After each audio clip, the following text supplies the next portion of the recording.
We come to you this morning to invite you to be amongst us. We thank you for the gift of one another. We thank you for the gift of life. We thank you for all the blessings that you give us, that you give all families, all students, everyone who is here amongst us. We invite you this morning that as we seek to deliberate on our life, as we seek to deliberate on the powers that you gave us, that we build peace amongst ourselves here on earth, as we prepare to come to the eternal life. Lord God our Father, we thank you for being with us each day of our lives. We thank you for protecting us. And here we humbly come before you to offer ourselves. There is nothing that we can do fruitfully without you. This is the reason why we come. We thank you for the gift of each one of us. In our differences, you've made us one. And what we respect above all is that gift of humanity. And that subsists to each one of us. We therefore invite you, Lord, give us your Holy Spirit, that he may be with us throughout our session and throughout the days of the conference. We offer this prayer through Christ our Lord, who lives and reigns with you in the unity of the Holy Spirit, one God forever and ever. Amen.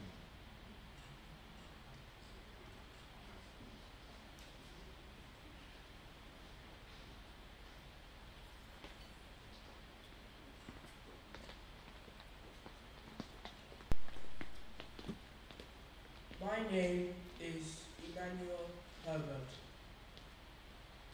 I need to introduce my father today. He likes to call himself a judge, but really, he's just my dad. We're going to be discussing climate change and environmental injustice.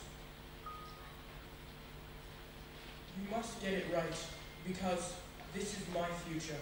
This is your children's future. This is our future. In the spirit of Bandung Conference 1955, let's save the planet together. Now you can hear from my dad, who's a bit boring sometimes.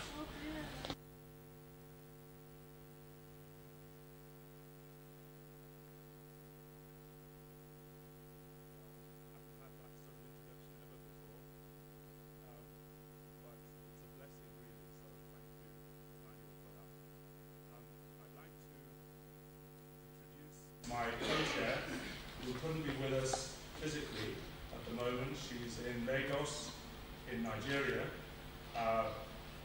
Ms. Yetunde Esike, who's a human rights advocate in West Africa. We've known each other for many years.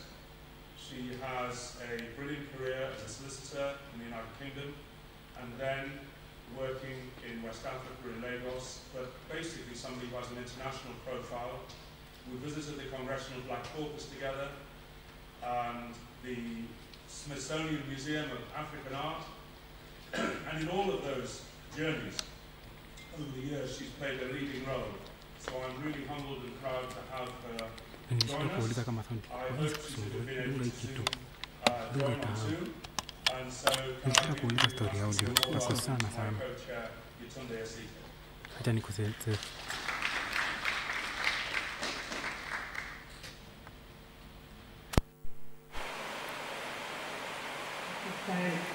Thank you for that. I hope you can hear me. Can everybody hear me? Am I okay? Do you okay? I'd like to thank all the speakers and panelists who are here today.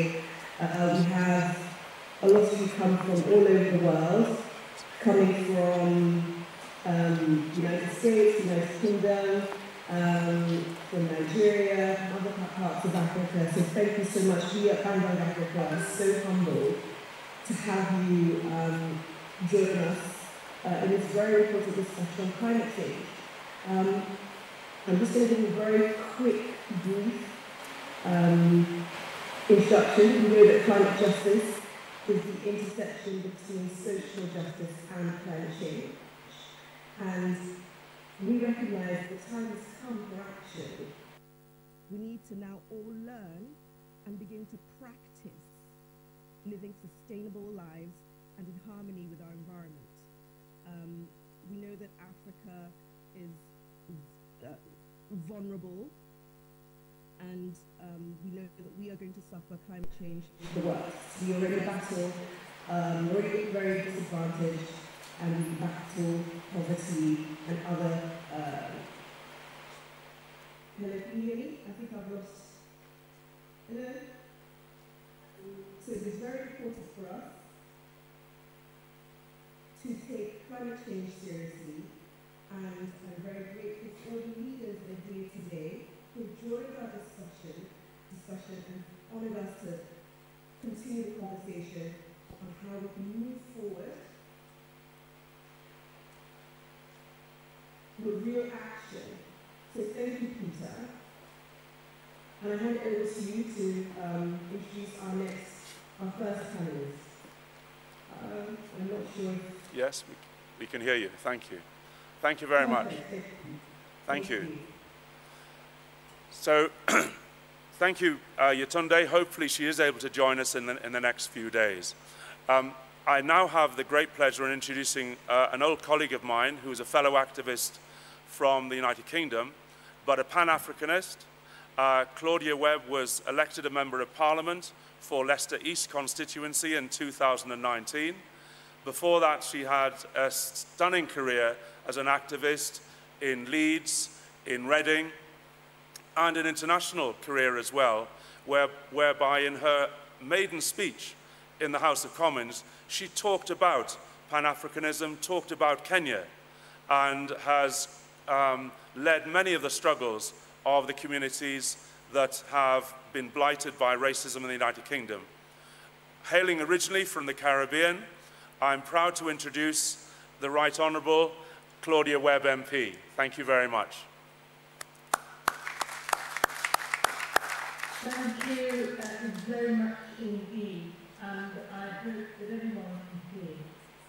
First, I'd like to thank Bandung Africa for the opportunity to speak to you and to pay tribute to the legacy of that first Bandung conference and its termination for opposing overturn colonialism. In any examination of climate change and environmental justice in Africa, it's impossible to separate either the current situation or the route to progress from the impacts of colonialism and imperialism. Those impacts have both formed the current landscape, in many ways literally, and they continue to impede the steps Africans at home and abroad can take to redress injustices and achieve and demand better going forward. This continuing impact means that if Africa is to make the progress it needs to make, we need to decolonize our economic and political systems. The development of Western economic system today, and with it, its legacy of racism, inequality, and climate disaster. This is a direct result of neoliberal capitalism, colonialism, and imperialism. The climate breakdown is playing out along colonial lines. Colonial attitudes permeate, and the program of continued theft and violent extraction of African mineral wealth, inflicting damage on the lives of individuals, communities, environment, and on the prospect of political stability. Vast areas of Africa are fast becoming uninhabitable as corporations strip and degrade the continent's natural wealth in forests, land, water, and ecosystems. Leading fossil fuel companies and corporations, aided and abetted by rich countries in the global north, are making trillions in profit every year from the extraction, sale, and consumption of fossil fuels, which are actually driving global warming. Since 2015, the G20 nations have spent $2.9 trillion on subsidizing fossil fuel industries. It's no accident that conditions like war and large-scale conflict, climate disaster, and environmental pollution and malnutrition are concentrated in the global south. Shamelessly, rich countries of the global north have significantly increased their spend every year in out the climate refugees they created from entering the shores and borders. A study has found that the recent devastating floods in Nigeria, Niger and Chad was made about 8 times more likely by climate crisis. But the floods were among the deadliest on record in the region. Hundreds of people were killed, 1.5 million were displaced, and more than 500,000 hectares of farmland was damaged. Research the Motion Foundation shows if urgent action is not taken to address climate change, 40 million more people in Africa are set to be put into extreme poverty by 2030, and more than 85 million people could be physically displaced by the middle of this century, more than in any other region of the world. But things are moving in the wrong direction, and the pace never slows. And Greenpeace noted recently in Namibia, Canadian Recon Africa is likely to push ahead, despite allegations that it violated law by encroaching on people's land and into the untapped forest, with oil drilling which would potentially devastate some of Namibia's most pristine ecosystems, vital for migratory routes and tourism.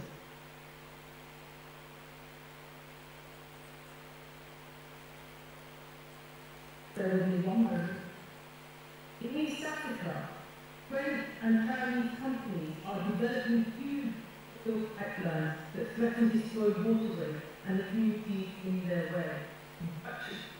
Shell is being accused of destroying wild coastlines in South Africa. British petroleum offshore drilling threatens the livelihoods of Senegalese people who rely on the ocean's survival. And in the Democratic Republic of Congo, the government is auctioning 30 oil and gas blocks that encroach on national parks and peatlands and the rights of local communities. Extraction is economics brings few real gains to the majority of Africans and turn the continent's vast mineral wealth into a curse.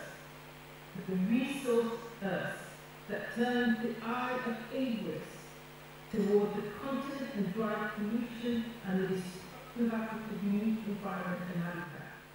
And it's not just in extractivism where the harms of colonialism are seen.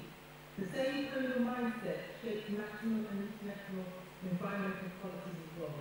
And the disadvantages that have been inflicted on Africa for centuries of exploitation are baked into international law. International law has failed to take account of Africa's environmental vulnerability. International courts and needs of developed countries override needs of developing and least developed countries. Regulations transfer environmental hazards to developing nations, both in the form of dangerous industries generating toxic byproducts and in the direct shipping of poisonous waste and materials, fueling the criminal networks that receive it and illegally pumping it in direct contravention of the Bamako Convention. And arching over all of this, Western environmental and economic goals are the defining influence on international aims promoting Western interests in exacerbating environmental injustice in Africa and elsewhere.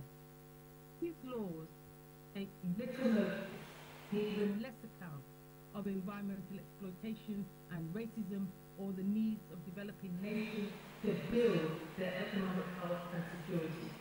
And not just laws, the entire international discourse around climate change and the fight against it are often just as skewed. More than 600 million people in Africa will lack access to electricity, still lack access to electricity. Thus, inclusive global climate discussions must acknowledge African people's right to energy and that this inequality cannot continue. But international agreements often work against it.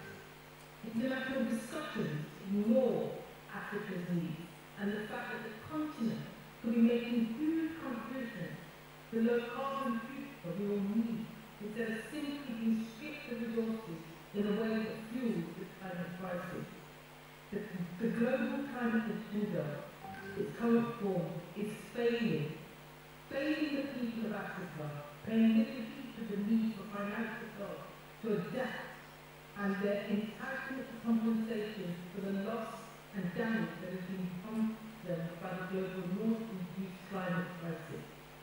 At COP27, the global south countries, the message was clear. We need a remake of the world system. The global north is responsible for 92% of all excess global carbon dioxide emissions. But it's the global south which suffers from climate breakdown and bears the brunt of the devastation of climate famine, droughts, floods, storms, and sea level rising, coupled with reduced economic growth, loss of life and livelihood, and biodiversity loss. This is a straightforward case of reparation, including cancellation. The climate crisis arises from the same political history as racial injustice and presents a challenge of the same scale, extent, and scope. We need a global climate tax. A global climate tax so that the global rich can be made to pay for climate and ecological damage it has been causing since the start of the Industrial Revolution. We can no longer accept a society predicated on climate apartheid, where the wealthy pay to escape overheating, hunger, and conflict, whilst the rest of the world is left to suffer. And if the international community keeps ignoring Africa's needs, it risks sentencing almost 1.5 billion people, the same number, incidentally, that the African nation state represented at the first Bandung conference, and their economies to perpetual underdevelopment and political volatility. Rather than signs of hope, in 2020, the Owino Uhuru settlement in Kenya won compensation worth around 13 million. The horrific effects of lead poisoning from a recycling plant on their environment and on the health of their community. But those victories, as small as they are still far too few and too hard won. But what can the people and governments of Africa do to combat the problem and take their destiny into their own hands? Decolonization is, and Ron Akei Sefa, who is also the head of communication at Greenpeace, wrote recently that progress will require of African leaders courage and audacity to think beyond the dominant Western socio-economic way which Africa desperately tries to emulate, with little or nothing to show for it. Will require tapping into African values and to reimagine an economic system which isn't put solely on profit from the basis of collective well-being. Putting a good life on African terms is a vision we must dare to articulate in practical terms. While we end on this, we need to continue to support grassroots movements and activism. Africans and their leaders need to be audacious. They need to define what building a good life means, and they must demand, insist that international communities make room for such lives, and society is their goal and the agenda is set for achieving them. And they must use the control of access to natural resources, but only becoming more vital to ensure that rich nations honour and enact these commitments and turn them into reality. African nations must work together in collective action to counter the tactics of divide and rule that governments in other regions and the corporations they protect all can readily use to weaken and neutralise resistance. Only if that happens will the climate disaster, pollution, conflict and human health that Africans face in being redressed. Finish, I'd like to give last word really to Phyllis Amiga, the activist at the centre of the Owino and Wuru community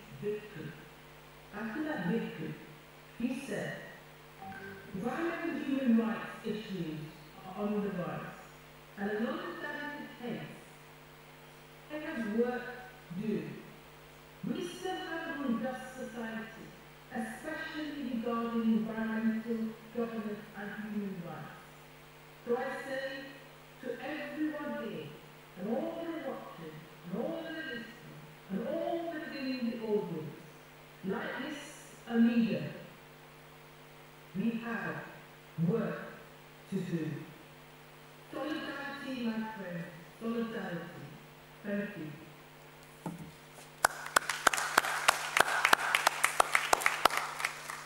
Can I thank you, Claudia, for that brilliant address.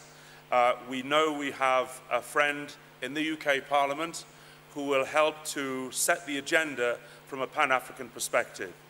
So can I thank Claudia once again for taking time out of her busy schedule to address us and those listening online.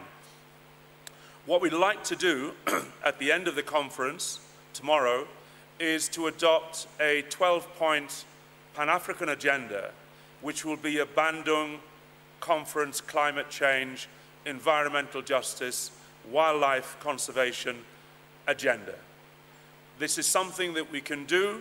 We have a draft which will circulate amongst delegates, and it's open to you to amend it later today and tomorrow and add your thoughts. We want this to be a statement from the conference to the leaders both here and particularly in the Northern Hemisphere who are largely responsible for climate injustice. Can I also ask you to tweet hashtag Bandung Climate 2022, hashtag Bandung Climate 2022, as much as you can, so people are aware of what we're discussing. Before we go to the first panel, can I just ask an artist to come and read a poem of his own and get us into the mood of how we can set the narrative here. Can I ask you to put your hands together for Dante's Spy, the poet?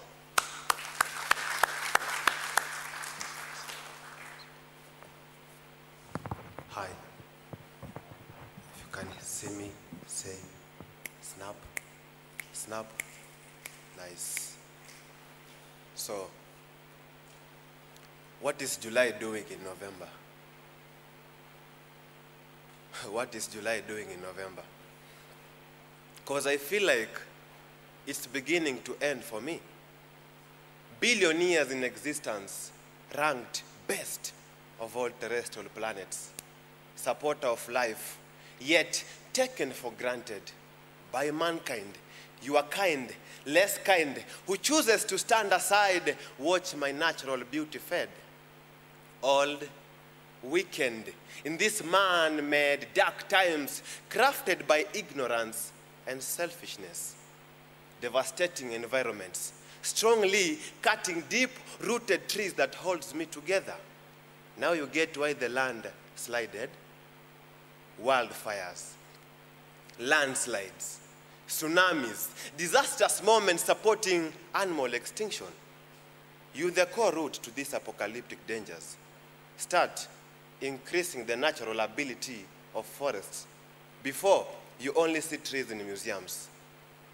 Judging your seriousness was to joke on trees, but I'm afraid you guys might cut me short.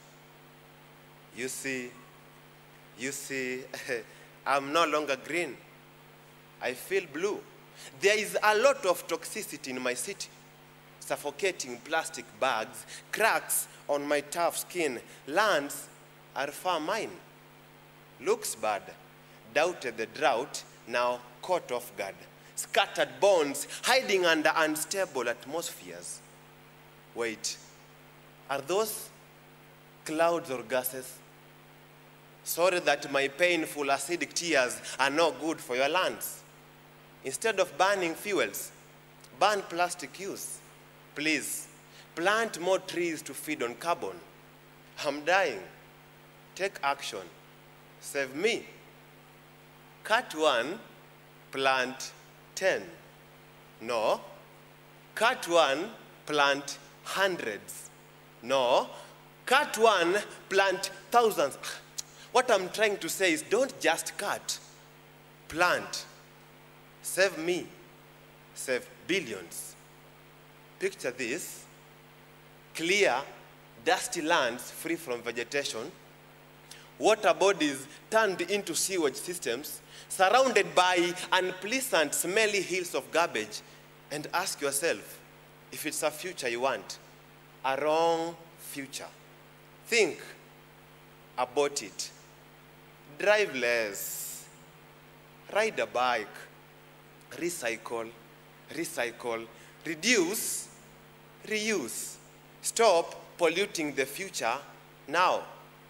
Moving on from hedge to, oh, what is life? Anyone? What is life? What is life? Correct. What is life? But who's diminishing life in oceans? Carelessly leaving carbon footprints? You. Properly dispose plastic and trash. You don't need that straw. Protect water species. Their home ain't a dumping site. Again, I'm no longer green. I feel blue. There is a lot of toxicity in my city, suffocating cracks on my tough skin. Lands are far mine. Looks bad, doubted the drought, now caught off guard. Scattered bones hiding under unstable atmospheres. Wait, are those clouds or gases? Sorry that my painful acidic tears are no good for your lands.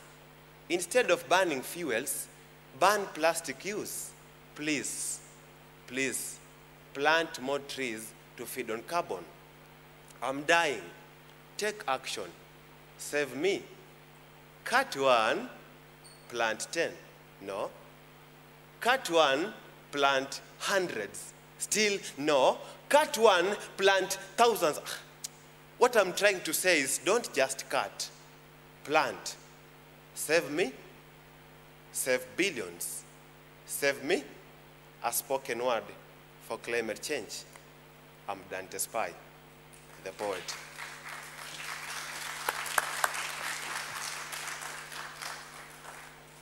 Can I thank that? It puts into words some of the destruction and the emotion and impact that climate change is having on the continent. So thank you very much. Let me give him a big round of applause. Thank you very much. Can I ask the first panel to come up, please? Thank you. Make your way up. Thank you.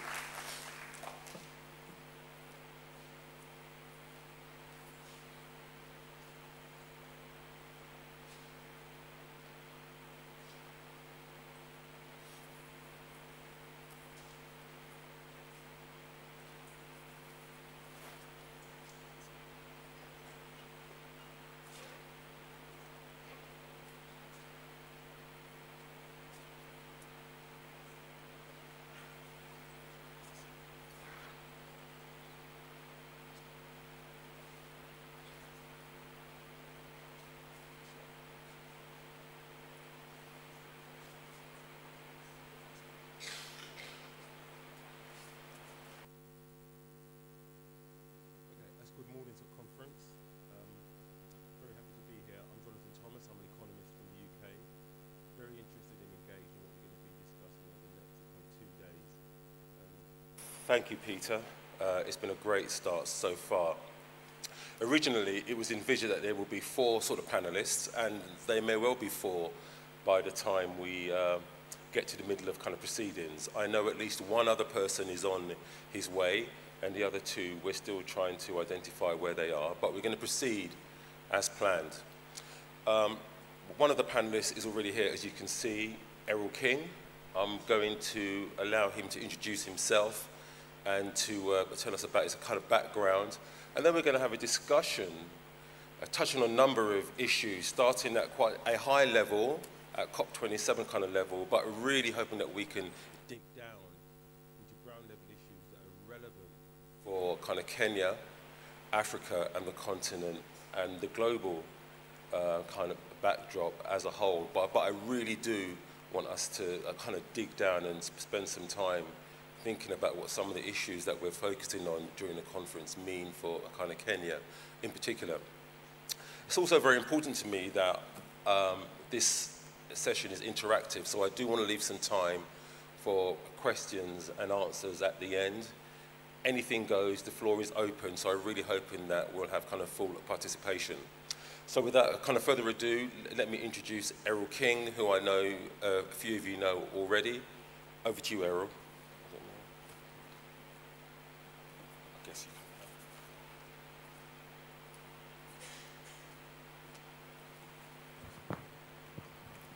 Good morning, conference.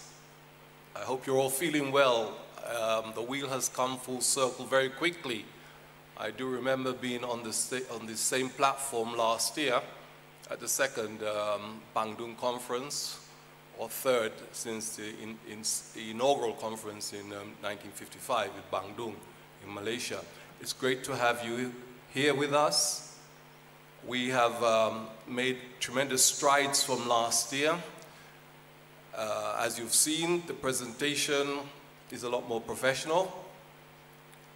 Last year we operated under huge challenges, health challenges of COVID, and we had to restrict ourselves in so many ways. I'm happy that we are through that medical challenge, and we can now continue with life as usual. I am especially honored to be invited to be a panelist this year. I am a Kenyan by adoption. Kenya is my country. Just give you a little bit of information about myself. I was born on a small island in the Caribbean called Antigua, spelled Antigua. It was named by the Spanish when Columbus set sail with his 3 ships. Thought he was going east, it was actually going west, and he ended up in the Caribbean. So the first island Columbus landed on, where he berthed his ship, was Antigua.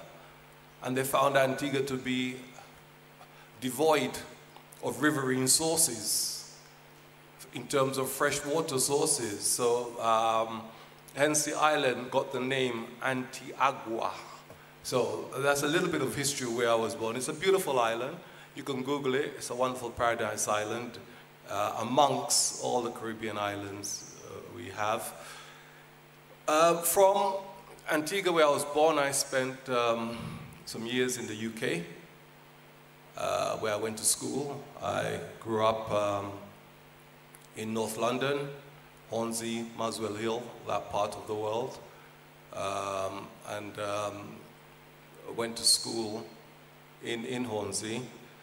We lived in the London borough of Haringey, which is a borough well known for its athletics club. The Haringey Athletics Club is a well-known sports venue in England. I was lucky, I was a young athlete, and I was part of the initial athletes who were part of that formation. Continued my education through grammar school, then on to university. I did my undergraduate studies at Bradford University, where I studied economics and project management, which gave me an orientation towards a career, because oftentimes you're going to university and you're not quite sure what the career outcome is going to be. So I had a passion for farming, because in Antigua we had our own little farm where we kept livestock and we did arable farming, etc., etc. So we were basically, from the point of view of work, our first sense of consciousness was the hard work we had to do. We had to help in the homesteads.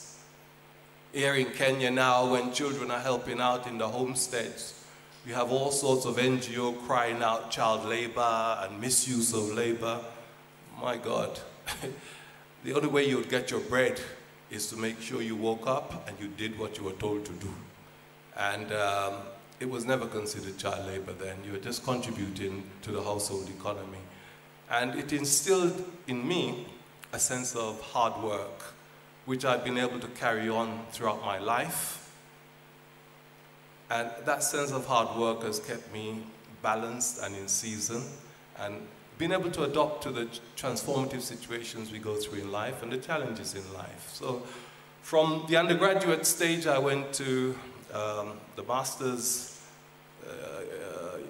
I did a master's of science degree in agricultural economics at Reading University, by which time I had found a footing amongst my African friends who I networked with throughout my university career.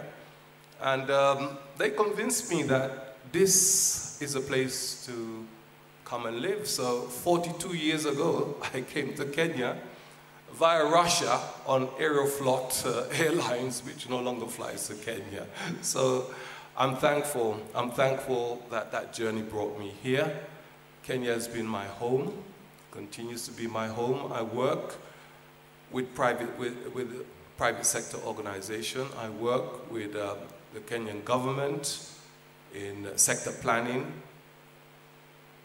and economic development. I work with the donors in carrying out some of those studies on sector plan. But essentially, I am a private businessman with a specialism in business development. I work a lot with the communities. I work with communities in Taita Taveta. I work with communities in Laikipia, Isiolo. I work with communities in Turkana. I work with communities all over Kenya. And I'm grateful and humbled that Kenya has kept me here. Although my friends told me it was a land of milk and honey, which is plenty of milk I've drank during my time in its various form, the honey, I think, comes at this stage. So I think as we address you today, we look forward to creating a narrative where each one of us feels responsible for the transformation of this country. We are here as panelists, and we're open to any questions you may have as we put forward the short narrative we may have to help give traction to the discussion that will ensue. Thank you very much. I think our third panelist has arrived, and part of the reason why I waffled on was to give him time to come so that we could be duly constituted. Thank you very much. Bwana Chairman. Thank you. Thank you, conference. Okay, another of our sort of panelists has arrived, Andy Kons-Kalamutata, and I'm going to ask Andy to come to the microphone to give a brief kind of bio, and then we can get going with the key issues at hand. Andy?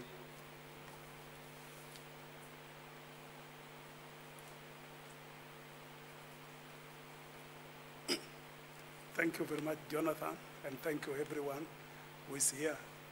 You're all welcome. I'm a part of this institution, a lecturer at the Faculty of Law, my main station, but I also teach at the School of Business, as well as in the Faculty of Arts and Social Sciences. I'm a lawyer by profession, admitted, the only lawyer you are seeing who is admitted in all East African countries except Rwanda, as well as a solicitor, England and Wales. So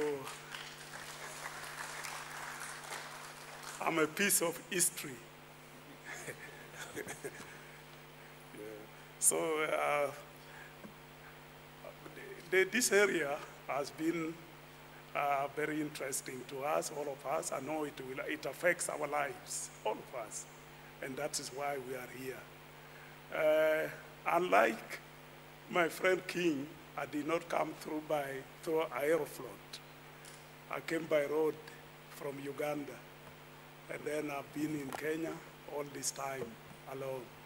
So I was born in Uganda, but I've been for a long time in Kenya. So Kenya is like my home, but we share that's the same trait.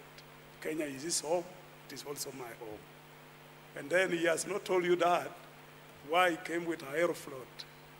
At that time, all of us prefer Aeroflot because Aeroflot and Sudanese Airways. Sudanese Airways is also defunct. They were the cheapest. So if you want to travel cheap, you have to go by Aeroflot or by Sudanese Air. So those were the choices at that time. Thank you. So we shall be talking and discussing together.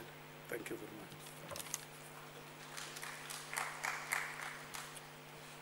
Okay, so let's get to the meat of the matter. I've got 4 key themes that I'd like our panelists to sort of cover.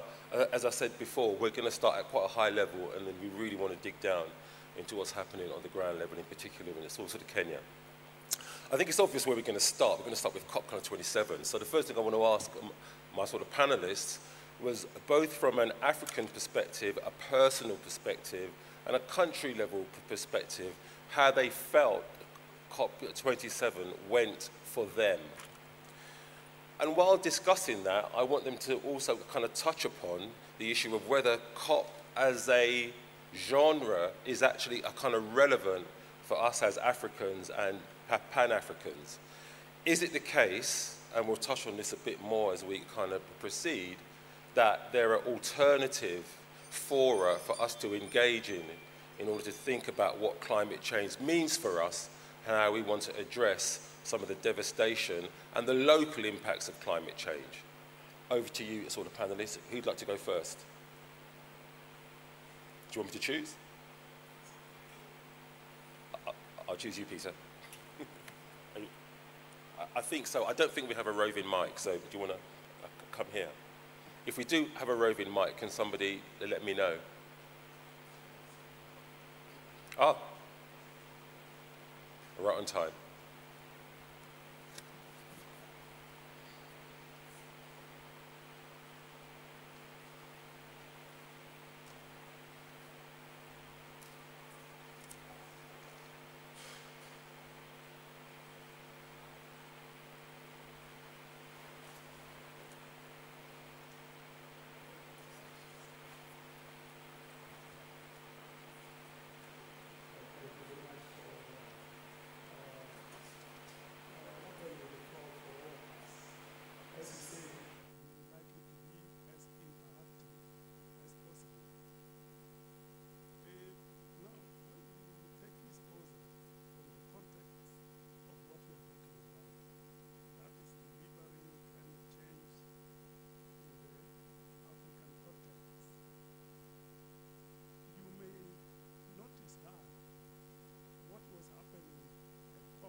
We call for transdisciplinarity approach, not multidisciplinary approach, but transdisciplinary. Transdisciplinary means knowledge is no longer compartmentalized. We don't have, for example, the difference between biology, the difference between geography, the difference between agriculture, the difference between physics, chemistry, history, anthropology, economics, law, and others. It means knowledge, all forms of knowledge will come together and interact together. That means a transdisciplinary approach. All barriers separating knowledges are broken. It means now, when we are going for agriculture, your grandfather should be consulted. Your grandfather has been farming for the last 20 years.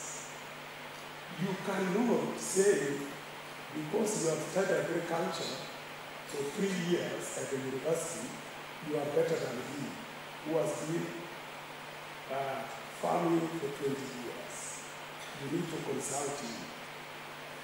Your grandfather has been living in his own house, designing, building, equipping his own house for the last 30 years. His house, if you enter, has got no cooling system, but the house is cool. At night, the cold is kept away. So it is you, not the one who has gone to study architectural engineering at the university for 4 years, turning around to teach your grandfather how to go about with the design. So this is how we can manage adaptation. Adaptation means our university knowledge should be incorporated with traditional knowledge. So what we are learning here at the university and elsewhere should be taken together with traditional knowledge. If we are going to predict the weather, let us consult our elders, how they have been predicting the weather. For example, when you go to the villages, they will tell you today it is going to rain. And soon enough, after 2-3 hours, you will see the rain. And when they tell you the rain will come in 2 weeks' time, you may doubt it, but in 2 weeks' time when you wait, the rain will come. But then, when you listen to the meteorological department will tell you the weather is going to be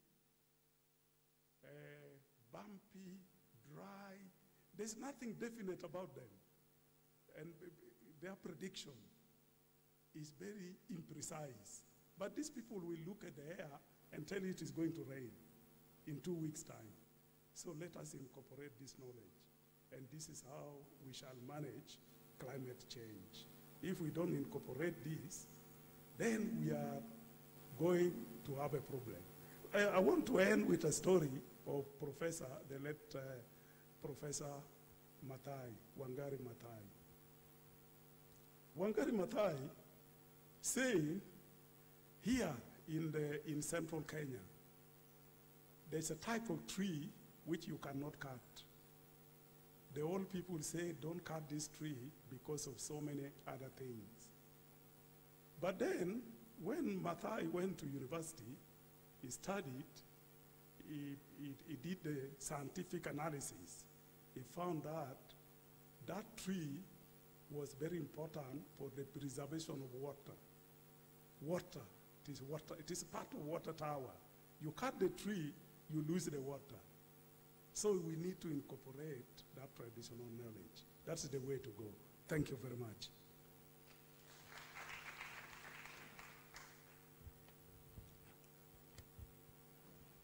Yeah, thank you, Peter.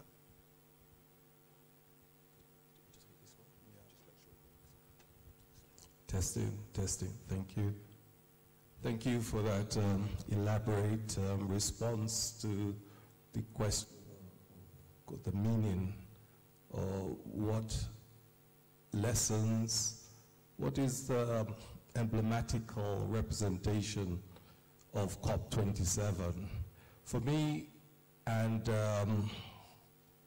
what I stand for, COP27 is a reminder that Africa carries an inordinate burden in having to mainstream its economic activities within the context of a climate agenda. The world climate has changed. The emission levels are high. Africa accounts for 3% of the world's emission. 3%. China accounts for 30%. Now it's the workshop of the world. America accounts for 15%. And other European countries account for single and double figures. High levels of emission. So now to shift the burden of Africa, a burden of responsibility on Africa to control its development vis-a-vis the climate, I think it's, we have to contextualize it in a manner that it fits well with our economic models. Our economic models in the past have been based on conventional Bretton Woods approaches. Africa now, with education, with 60 years of independence, learning how to do things for ourselves, we're beginning to reimagine how we can handle our own growth. Climate has always been at the center of African societies. You take our pastoral communities, take the Maasais. The Maasais have been the curators of wildlife for centuries. Nobody from the World Wildlife Fund has ever sent money to the Maasai to say thank you for preserving the diversity of animal wildlife which we have today in Africa, and especially in East Africa. So as we look at the metrics, we need to index rank what it takes African economies to grow within the context of the new knowledge base, which has just been explained to you, the adaptation, diffusion of technologies into what we're going. We're very happy to learn from Europe that the emission levels which are being created, which are poisoning their soils, which are poisoning the water and the environment in which Europeans and North Americans are living, we don't have to follow that pathway. We've taken note of it. It's a lesson that has been well learned. So we will come up with ecological systems that embraces those experiences and lessons. And African economists, African ecologists are thinking, African policymakers, they've not turned a blind eye to the historical lessons of industrial development in the West. So COP27 is a reminder that we have to pursue an independent economic model. We've got to move away from the conventional Bretton Woods model of brick and mortar, and we have to innovate, create value ecosystems with urban formations that invites business, trade, and investment to work to develop this country. So we will have a new approach. It is being developed throughout Southern Africa, and it is already introducing itself into East Africa, and we can talk about that a bit later on. But COP27, it's another global talk shop. We're happy it's there. It has its stakeholders, and I'm sure the United Nations are very happy to have pulled off something as big as that. But where we sit as businessmen, as citizens, as stakeholders, we're looking at development through another set of prisms. And we're very happy that this conference gives us an opportunity to exchange some of these ideas with you. Thank you. Thank you very much. Thank you very much. I'm going to press you both. So what I'm learning from you is that, one, we need a blend of what we know now from what we've learned from the past to contextualize an African agenda, and two, there are different pathways for Africa compared to what the rest of the world might envisage for us, and that we've actually got some agency and our own development from an African perspective. I'm going to press you a little more on that. From my perspective, to some extent, a kind of panelist, Africa has leapfrogged much of the traditional kind of 19th and 20th century technologies, arguably nowhere more so than in sort of Kenya. And the question that I want to pose to you, based on what you've already said to our audience, is can we and should we do the same with the renewable technologies that are at hand? I'm going to dig deep into a specific example here. Some of my colleagues from the UK took a trip to Lake Navaisha earlier this week. And although Lake Navaisha is a wonderful geothermal kind of phenomenon, and actually supplies around half of Kenya's electrical sort of needs, there is an issue in terms of how it's affected the local sort of population, and also from an outsider's perspective, it looks like an eyesore, and it looks as if the natural habitat has been kind of disturbed, much to its sort of detriment. So the question that I really want to ask you is that we have this development, renewable kind of trade-off, and to what extent does Africa, or kind of Kenya in particular, in leaping towards these new kind of technologies, risks kind of disturbing some of the environmental kind of beauty, as well as the displacement of local sort of populations and their own economic welfare, for better or for worse? Who wants to go first?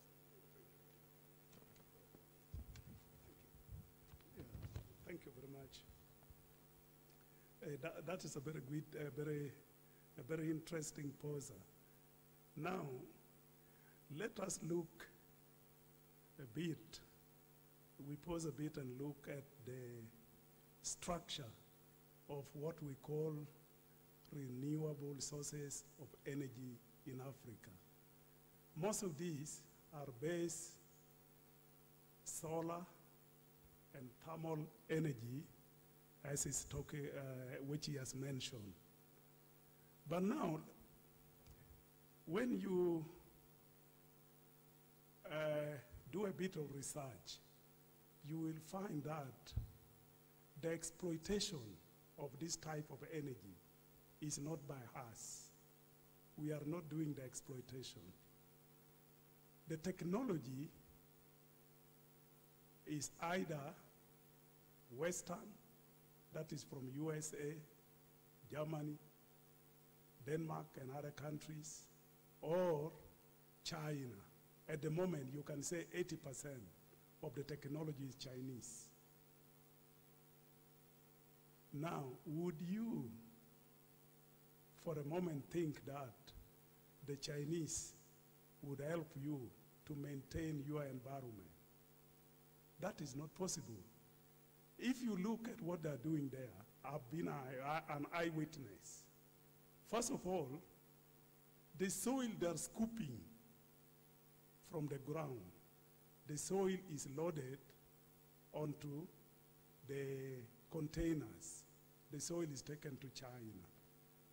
Because this is very good soil, not only for planting, for plants, not only for plants, but the soil also has got minerals, a lot of minerals of different type, including coltan and others. So the soil is taken away. The second point is that the Western industries use our renewable resources for carbon trading. That means we are exchanging our clean air for bad air. We give them the credit in order to pollute more. And the pollution is coming to us. So we are using it for carbon trading. Who benefits from the carbon trading? the Western and the Chinese. So that is where we have another problem. Where do the panels come from, the solar panels? Solar panels are not made in Kenya, it's not made in Uganda, they are not made in Tanzania.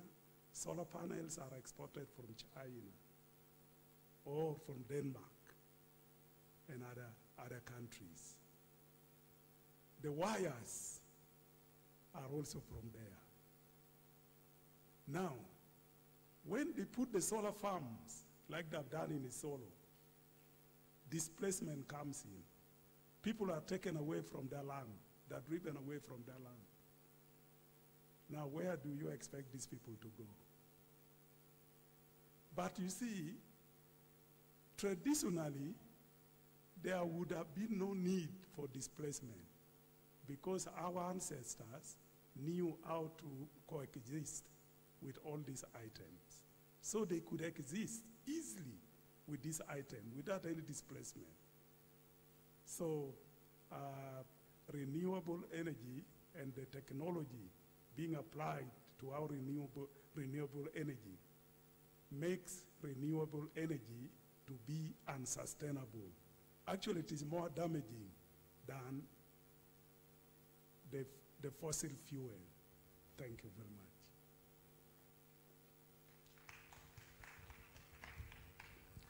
Yeah, thank you, my brother. Very, very relevant points.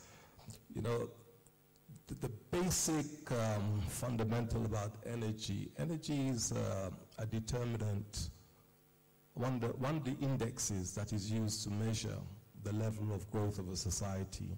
It's done on a quantum basis, on a per capita basis. For example, Kenya's energy production in the grid sits at 2,700 megawatts. Yeah, our per capita income maybe $2,500 per head. South Africa's, I'm using an African example, production of energy in the grid sits at 44,000 megawatts. You can basically see the difference in the level of standard of living between the two countries. Okay, there are differences in the distribution of income in that country, that's for sure. We have tremendous issues in developing countries in moving away from the fossil fuel regime. The 7 big sisters were called when I was a student, the big oil company, the Exxons and of this world, basically control economies. They control economies. And they also control the agenda for renewable energy. We in Kenya have several sources of energy which have been used in the past, which we can adopt.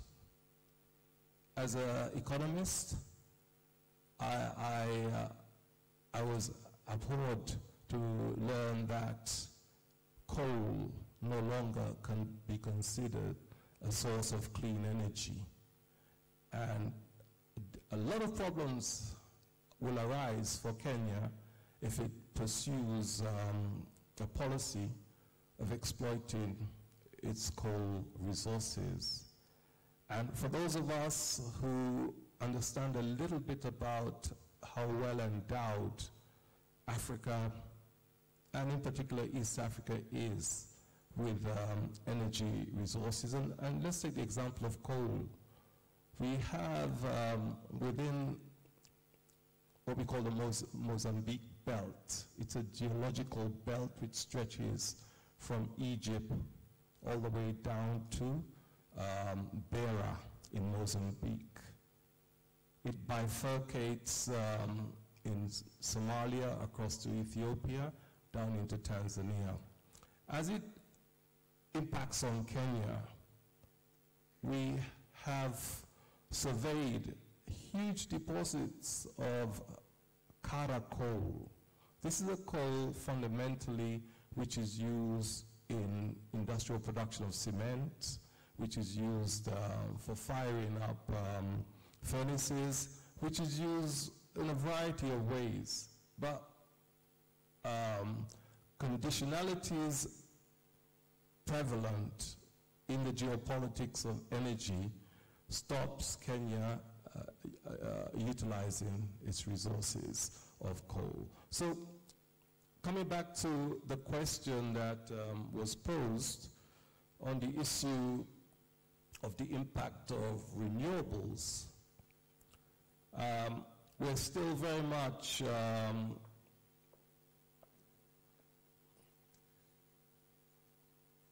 we're at a stage of our development in trying to understand how the planet is responding. Because the planet is able to protect itself, believe you me, with all the different emissions taking place, the planet is self-cleaning.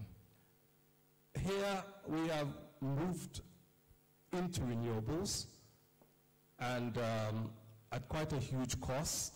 As was explained, the technology is not indigenous to us. We're having to procure technology from sources, China, Western Europe, North America, which requires the use of Forex, foreign exchange. The attitude of our own stakeholders in the energy sector is to make it as difficult as possible to incorporate renewable energy into the whole matrix of energy use and utilization.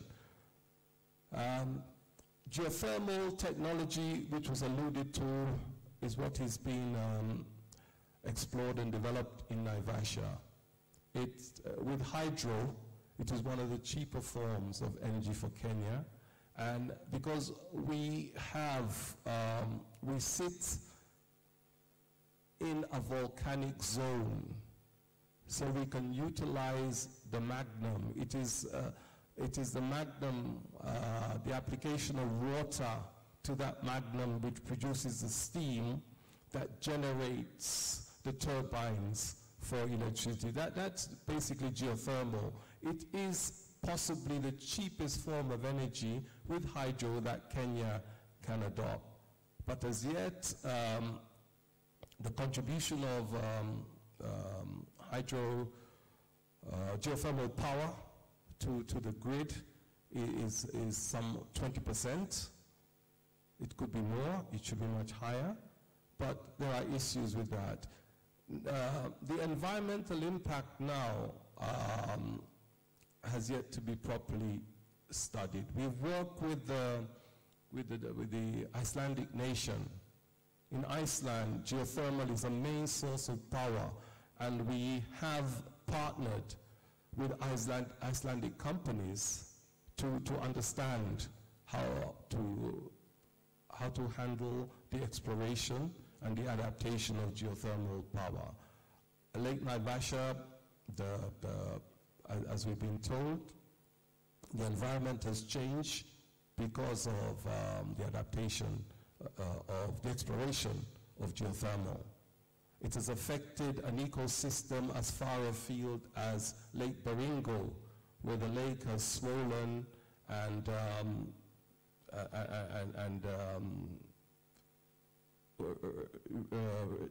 how could I put it? It has claimed what was originally riparian land, where people had built settlements on,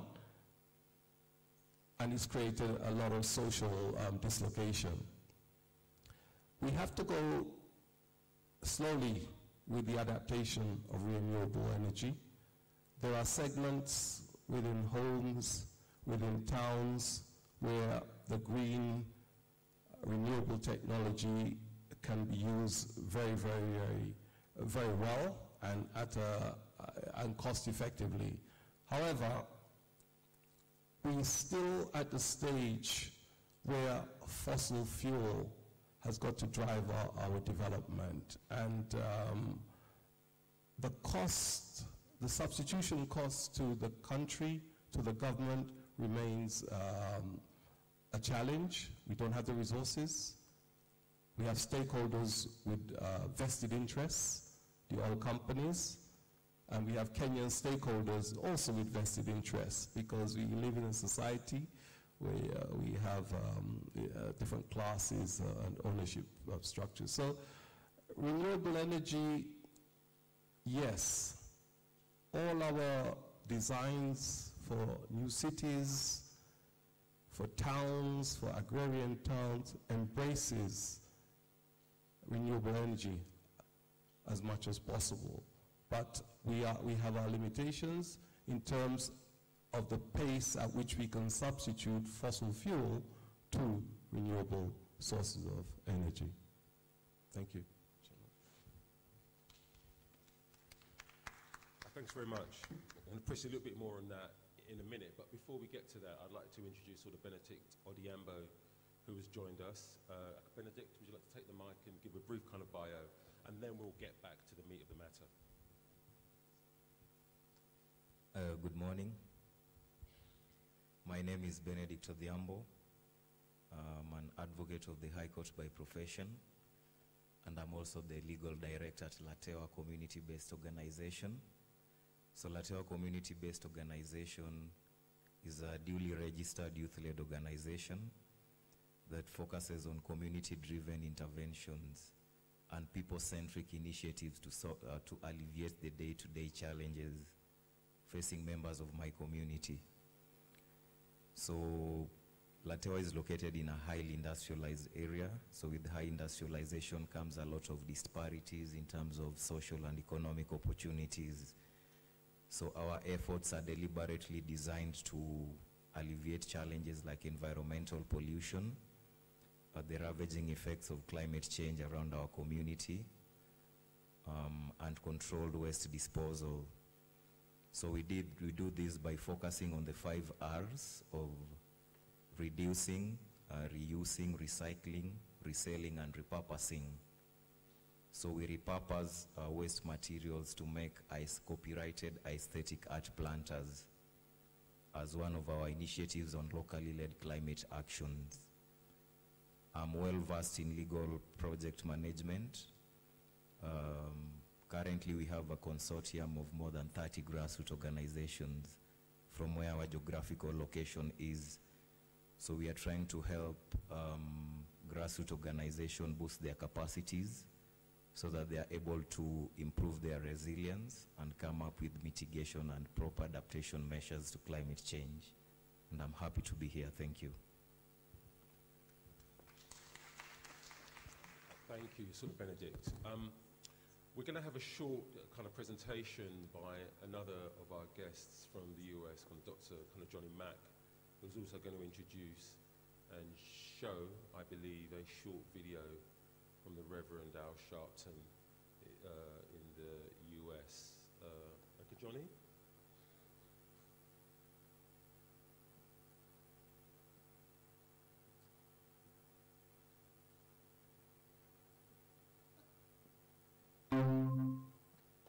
He's disappeared for a moment, so we're going to kind of proceed until he re-emerges. He was just behind me a couple of minutes ago. I was led kind of to believe. I'm going to I can move on. That's Benedict.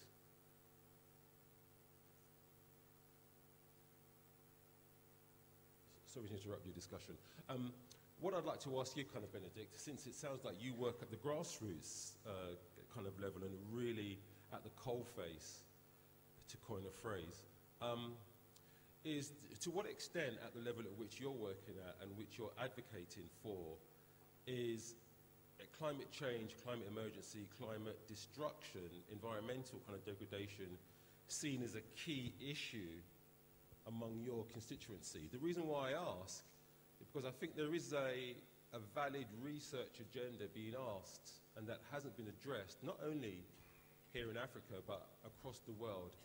How much to the average citizen of the world does the climate change agenda actually kind of matter?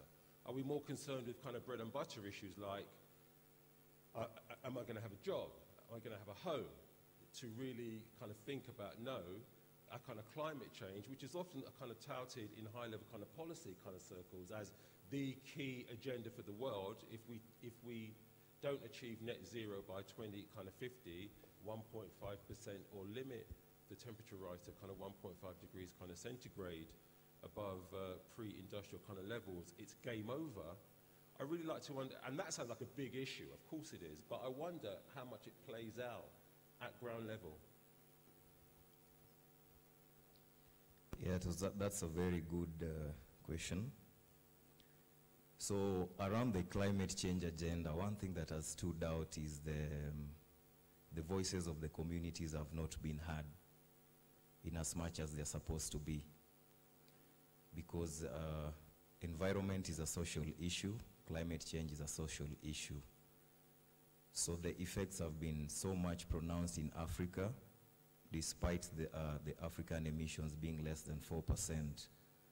So you find that there is a lot of disparity, especially in the marginalized and special communities in peri-urban slums. As you all know, Nairobi has some of the biggest slums in Africa in the world.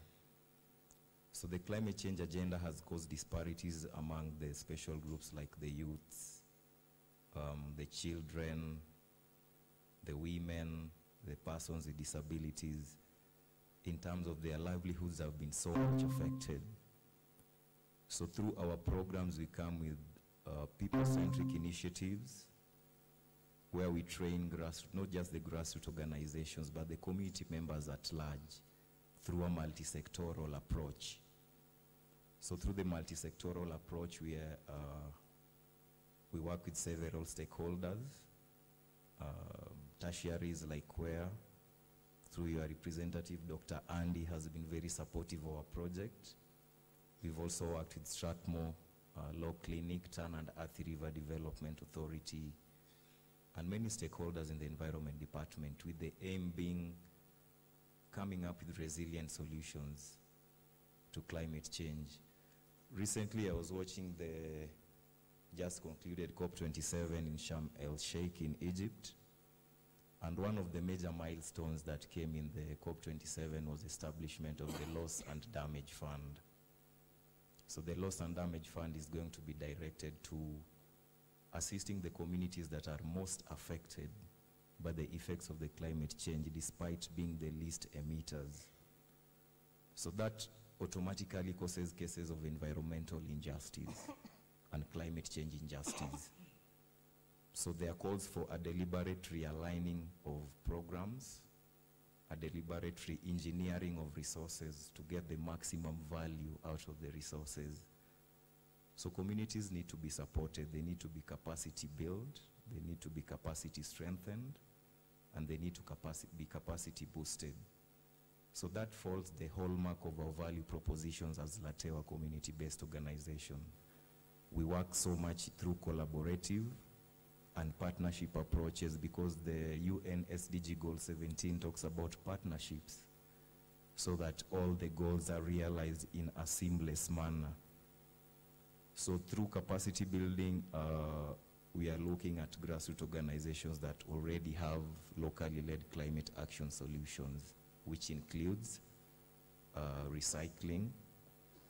We train them as waste aggregators through waste segregation. So as part of recycling, when the waste is collected, what we do first is waste segregation so that we know which one is going to be recycled. For the organic waste, we use it for the compost and sustainable urban farming activities. Then for discarded clothing, linen like towels, blankets, which also contribute because they lead to blockages of canals along where the communities live. So we repurpose that to make aesthetic art planters, which when they sell, the proceeds are still recouped back into the project so that they can achieve sustainability. Thank you. And we also have some samples of our art planters that we made from the repurposed material that I think I'll share with the audience when the time comes. Thank you very much, Benedict. Okay, we've got about 10 minutes left. I want to get a quick kind of Q&A in, so if you've got a question or two, start to get yourselves ready. But before that, I'd like to introduce kind of Dr. Johnny Mack, who's going to give a brief introduction to the video that I mentioned earlier. Dr. Johnny?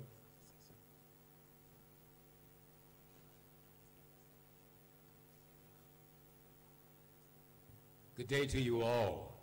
As indicated, I am Dr. Johnny Mack. I am the international representative of the Reverend Al Sharpton and his organization, the National Action Network.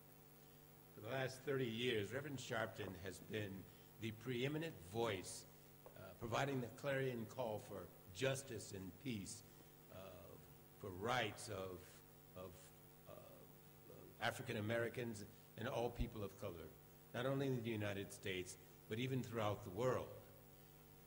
Reverend Sharpton regrets that he could not be with you today, but in lieu of his presence, he has offered a video, which we will present now.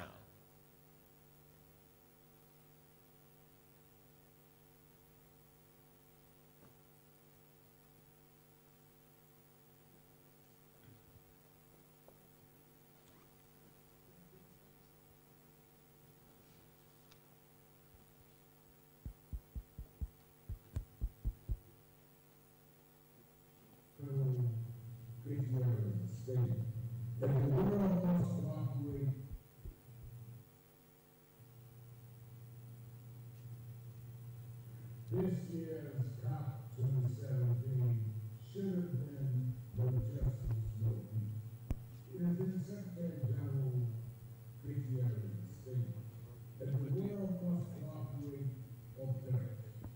It is a restatement of Dr. Martin King Jr.'s admonition 55 years ago, saying we must learn to live together or we will perish as poor. Cooperating together and learning to live together means that we must find ways to resolve problems, whether they are environmental, economic, religious, social, or cultural, in ways that foster peace and justice.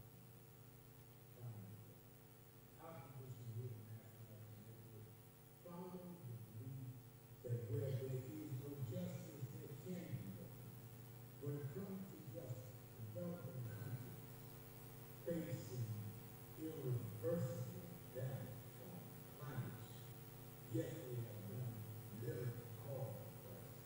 Experts say that 1% of the world's population, who are the richest, produce more negative effects on the climate than 50% of the world's poor citizens. This is not right. They are demanding compensation from the parties they see as responsible.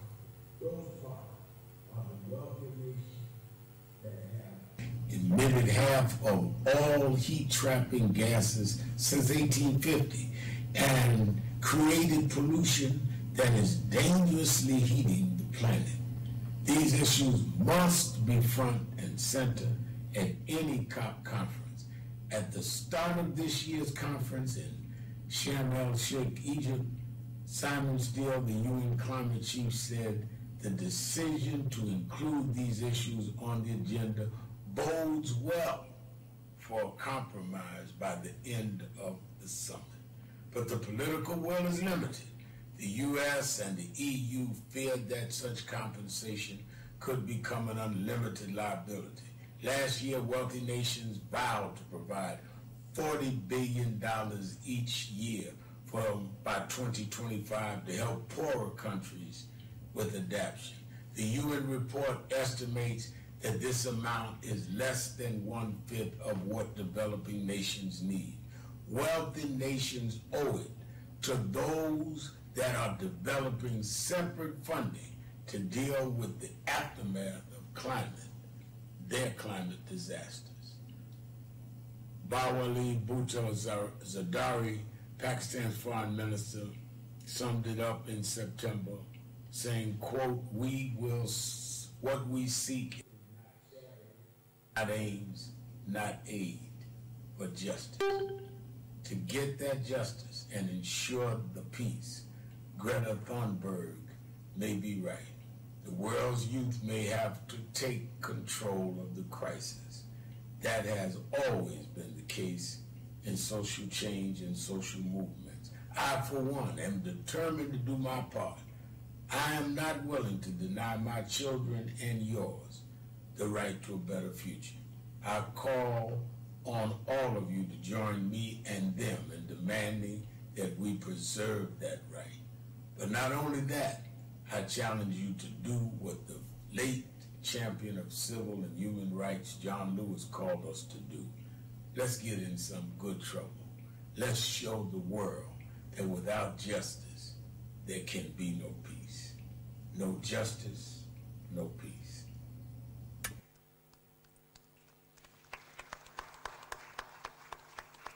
Thank you very much. So thank you, Johnny. Right, we're going to have a very quick kind of Q&A. I've been told that I've got a maximum of 5 minutes before we have a well-deserved sort of break. Just to get us started, I'm going to start off with a question. I want a one-word answer, a kind of panel, true or false.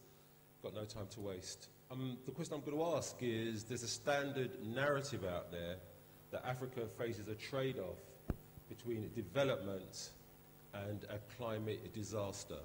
One word, true or false, and then we'll go to the audience. I'll start with you, Dr. Johnny. No elaboration. I'm sorry, you're going to have to repeat. Okay. I said that there's a standard kind of narrative that Africa faces a trade-off between a development, much needed, and climate disaster. True or false?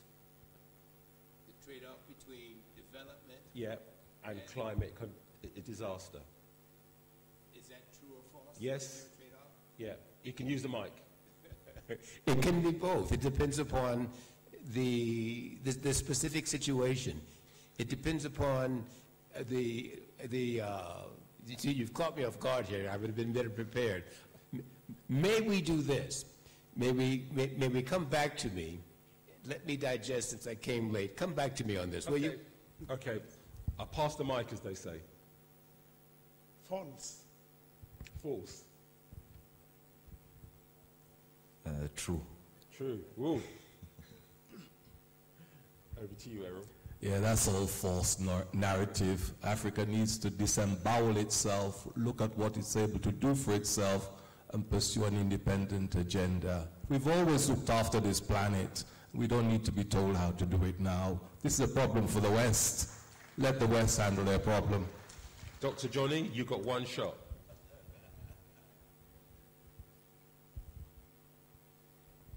I still maintain it can be both, depending upon how we set our goals, what the challenges are, and what the opportunities are. Thank you very much. Can I have a question from the audience, if there is one, please? Is there a mic that can go to the young lady in the third row, I think, with her hand up? Can you raise your hand? I can see you. I'm not sure the roving mic can. Yes, thank you very much. Can you just state your name and propose your question? Good morning, everyone, or it's afternoon. My name is Petrol Kawera Muredi from Catholic University of Eastern Africa, and I can see my mentor. It's a privilege to be here. So my question will go to all of us in this room. Do you actually think that the West are helping us with the renewable energy and all that hullabaloo about helping us? I do not think so myself, because where do those emissions go to? For example, the electric cars. Where do the emissions go through? Because there must be emissions. So the emissions occur during the production of these electric cars. This is where we have the production of the cobalt. So before the cars get to us as being trying to save the environment, the damage has already been done. So that is something we need to actually open up our eyes to. Also, I do not think that they understand what Africa is going through. And I'm going to echo the words of Kofi Annan, that this is Africa and we need solutions tailor-made for Africans. So what I can urge all of us, can we open our eyes? My question to the panel today is, how can we help Africa move forward and detach ourselves from the ways that the West is actually enabling in our society today. That's why we have all these malnutrition issues. That's why we have these hunger issues. That's why we have all these diseases issues. Let's go back to the problem in DRC today. Do you think that there is an actual real war going on? I actually think it's a war between the West and what Africa has to offer. Because, for example, the cobalt that you're talking about right now, where can we find it? We can find it in DRC, and that is one of the reasons why they are there. So how can we detach ourselves from their grip? Thank you. Right, I'm going to give a panelist 30 seconds to address the question. I'm going to, because we need to kind of wrap up. So is there anyone who'd like to take the question, please? Yes, I'll go first on that question. Your first question was on the way forward for Africa. So what climate change has proved to Africa is that you need to change the designs of our agricultural systems, first and foremost, because climate change has caused increase in food insecurities. There's also the problem of geopolitical conflicts because people are trying to share the remaining few resources. So the way forward for Africa, in my view, we need to invest in smart climate-led agriculture as one of our main areas. We also need to come up with agroecological solutions to climate change, because you find that most of our water sources have been severely damaged, which causes an issue on sanitation issues. So there needs to be a multi-stakeholder approach involving an interplay of both state and non-state actors, so that people can come up forward and come up with integrated programs. We can also integrate climate planning and development in our school curricula, so that children can start learning about the effects from a very young age.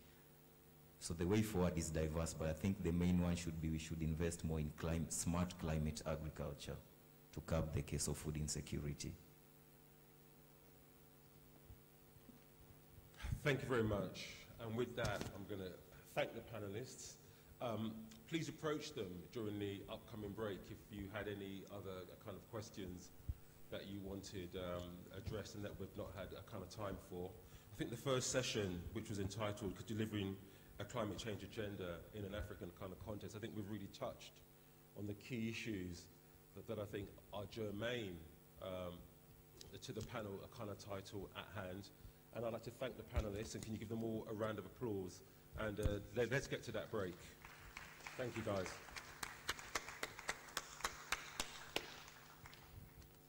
Is there someone who's going to tell the audience where the break is going to take place?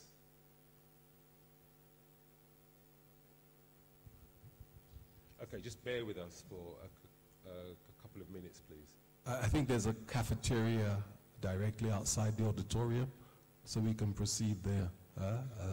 It's institutional memory from last year. At least we can get a gulp of fresh air whilst we're out there and interact with each other. That's fine? So thanks very much. Let's do it.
for being a little bit behind schedule. We're trying to catch up.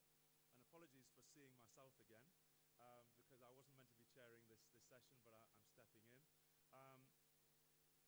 What we're trying to do is to concentrate almost immediately on a very serious but broad agenda, which is delivering climate change in an African context. And we have an expert panel. I will ask them to just introduce themselves by saying a few words and then give a short statement. We will then have some debate around the topic, and then towards the end, in about 45 minutes' time, we'll have some questions from the audience. People will be coming in because they're finishing their teas and break, so there may be a little disturbance, but we'll just carry on. So I hope you enjoy the session. I'm not going to say anything more by way of introduction. There's a tiny bit of message itself, so can I ask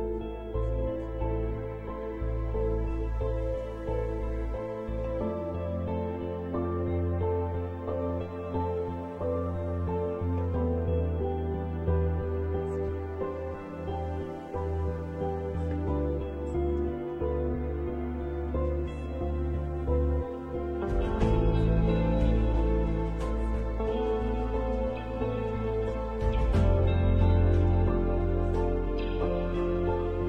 say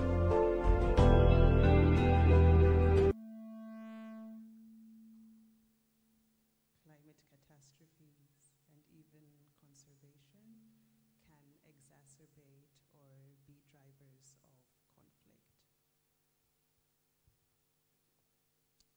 My name is Nelson Ashitiva. I am a lawyer and a business person as well. I'm delighted to be here to contribute towards this important discussion.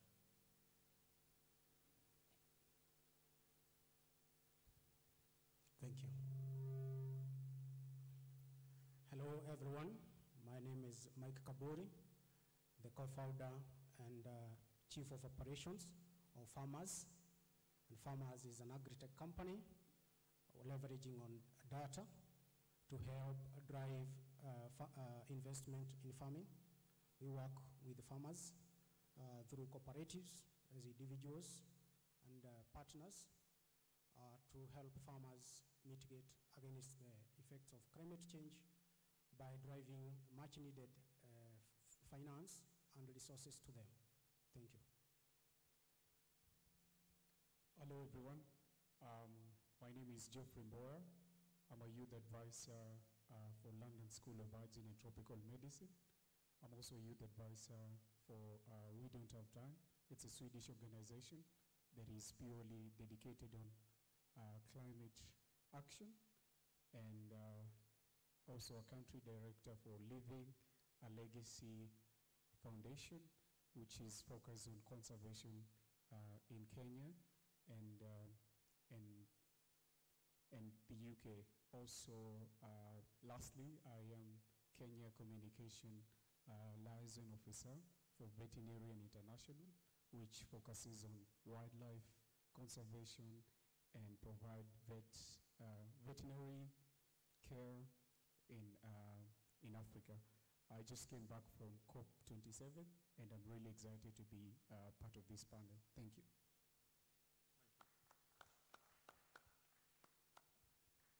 Can I ask, therefore, our COP27 representative for Kenya to start off the introductory remarks? Maybe you can share some of your takeaways from COP27 in Cairo. Thank you. Well, I just came back in last evening, feeling a bit tired, but just my quick take from the whole conference is we've seen a very positive outcome so far. The loss and damage finance, we've had negotiators sitting in the rooms all the 2 weeks. At the start of the conference, I was really apprehensive. I was really scared because most of the sessions were not centered on the loss and damage campaign.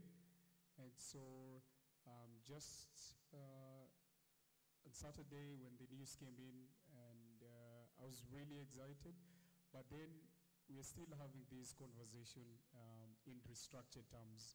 So moving forward, I would like to see actionable measures being taken and really seeing how climate finance can be helpful to African nations. Also, I was really excited because we had the first youth pavilion in COP, which to me mirrors the hard work, the sacrifice, and just the dedication that I see in my generation across the world. We had a lot of young people from all over the world. This is my second COP, and so I really feel world leaders are beginning to listen to young people, because obviously we are the ones who are going to live in those ages where we will have so much disaster and than what you're seeing at the moment. So yeah, I still really think there's a lot that needs to be done. There's a lot that needs to be talked about even after COP.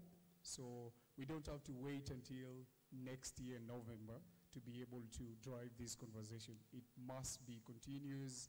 It must be driven locally, and people to be aware of climate crisis and see ways they could just be able to address them locally. Thank you. Thank you. Thanks. Yeah, and your thoughts from your perspective, given an African context as opposed to necessarily reflecting farming in Europe or in the Northern Hemisphere generally? All right, thank you. So, welcome again. My name, I'll repeat, it's Mike Kaburi, the co-founder and chief of operations at Farmers. And I've been into the agricultural sector for the past 8 years, so I really understand the environment, the ecosystem, and also have been a farmer myself. So I would like to start my next session with a question from the audience on how many people have ever practiced agricultural, some kind of agricultural investment, and how many have burnt their fingers in farming or trying to do some kind of farming. By the show of hands, how many people have, however the scale, 10 chicken, to the biggest. So I think we can tell from the audience, around 60 to 70%. These are people who have tried some kind of investment in agriculture, and they have confessed at some point of the time they have burnt their fingers. So what we are doing at Farmers is we have rearranged this, and if I would proceed with the second question, I would ask, are you willing to do it again? By a show of hands, are you willing, that's cool. So, and this is something that we have witnessed, by our nature. We have been cultured and nurtured around agricultural environment. So most of our investments are weighted to drive them into agriculture. But over time, it has landed us and our finances into trouble. So what we are doing at Farmers is we are leveraging on data sets from the big holders of agricultural data, CALO, government institutions, farmer cooperatives. This is ranges from climate data, soil data, market and trade data from even organizations as Kenya trade institutions, and combining these data, drawing models, and then from these we are able to come up with patterns and predictions to help farmers caution against losses, to know when to plant, to know when to harvest, and also to know when to go into the market. So through 1 year full working with the farmers in onion and maize value chains. We have seen our farmers that we have worked with get more profitability by knowing the right time to plant, knowing the right time to harvest, and also having a bargaining power by, in advance, having information about the market prices. So how is this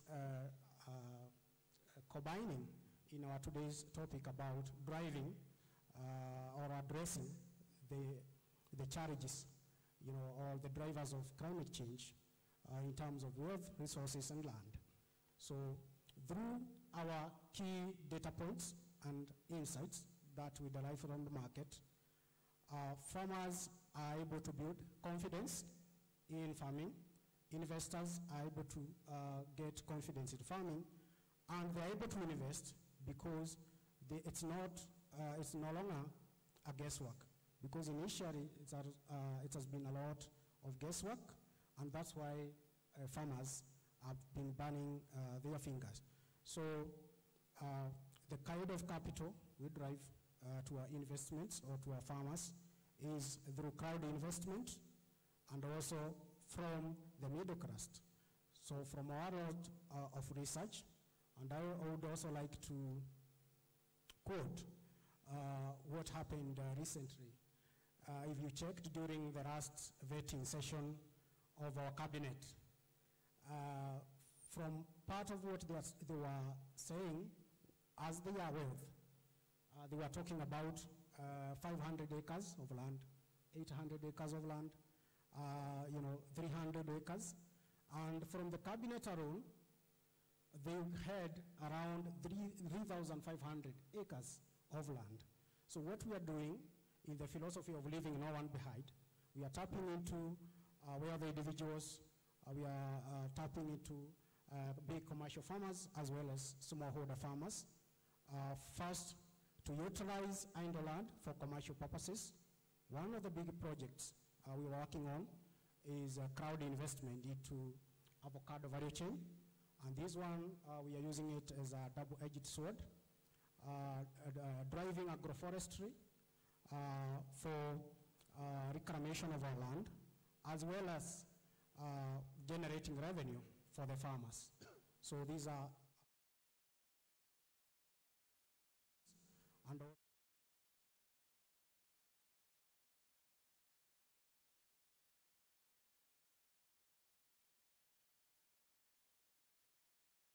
the extremes of climate that it affects most are the farmers, are the marginalized people. And just to reference what our poet said in the morning, he asked a very good question. What is July doing in? What did he ask? What is July doing in November? So, and that's a very good question. It's all about climate change, being cold, and now how we translate this data to our farmer. You see, it's very cold, and what does that mean to a farmer? For example, in the context, how we analyze our insights, we present it in 3 models, in graphical presentations, in big data sets that can be used by traders, organizations, and also policymakers. But for smallholder farmers, you have to synthesize it in a way they can receive it and also make actionable, insights. For example, when it's so cold like this, it means for a poultry farmer who is keeping chicken for eggs, it means chicken lay less when it's cold. Did you know that? When it's cold, they use a lot of energy, to keep their bodies warm. So if it's a layer chicken, they lay less. So what does that translate to a farmer in terms of insights we give to them? So they have to use more energy to keep their housing warm. They have to add more proteinous feeds to give an extra boost or an extra compensation for the energy, the chicken are using, to compensate for the energy. So all these, we believe, is driving a lot of impact, and we have seen farmers benefiting from. Thank you. Thank you. Thank you. it's amazing what Kaburi is doing with respect to sensitizing farmers on when to plant. I hope that you are also extending, or there's another group that is also passionate about the pastoralist community, because of course 70% of our economy in this country is agricultural based. And so the impact of climate change on agriculture is, I mean, you don't need to belabor the point that it is pushing a lot of families into poverty, because up north there's an enhanced conflict because of cattle rustling. And so the reality of the impact that Africa is experiencing because of carbon emissions from the West and from other established countries like China and Asia is there is an injustice, because Africa contributes to not more than 3% of global carbon emissions, and yet the impact that is felt in our continent is extremely disproportionate to our contribution to global carbon emissions. I am not an expert in agriculture like Kaburi, or an expert in climate like Mboya, but my area of practice is law, and so having a right is one thing, but being able to document it is something else. And so most of our farmers have no idea about carbon trade agreements and carbon and carbon credit exchanges. And so we have to work together with policymakers as well as community leaders to sensitize and educate most of our farmers on the world which we are in, and the direction that the world is going with respect to how to capture their rights and to exchange the benefits that they would have with those who are in need of carbon credits. And so if you consider in Baringo and some parts of Turkana, there are some communities that are already ahead, and they're actually receiving benefits. I think almost 300 million shillings, if I'm not wrong, were paid last year to communities up north for carbon credits as carbon credit proceeds. But the reality is that unless the community is well structured and provided with leadership, they may not be conscious of this opportunity. We, as myself and my colleagues at the farm, are working with the Nairobi International Financial Center to create a carbon trade exchange platform where we hopefully will have more Kenyans participate in exchanging the carbon credits and hopefully even signing some carbon trade agreements. So the angle that lawyers are coming to do is to capture rights, first sensitize you on your legal rights, and capture them in a document that can be enforced, and hopefully also assist you in making those claims or in litigating over those claims. As the Law Society, we are increasing our training around ESG, around climate change. The current Cabinet Secretary of Environment and Wildlife is a lawyer. So my hope is that in the next 1 year or so, lawyers will have stepped up. And I see a number of students and colleagues in the room are lawyers. I'm grateful, I'm delighted that you are actually here because you are enhancing your knowledge in how we can represent our clients in pushing the agenda for fair compensation around their contribution to carbon emission and the compensation for the same. Yeah.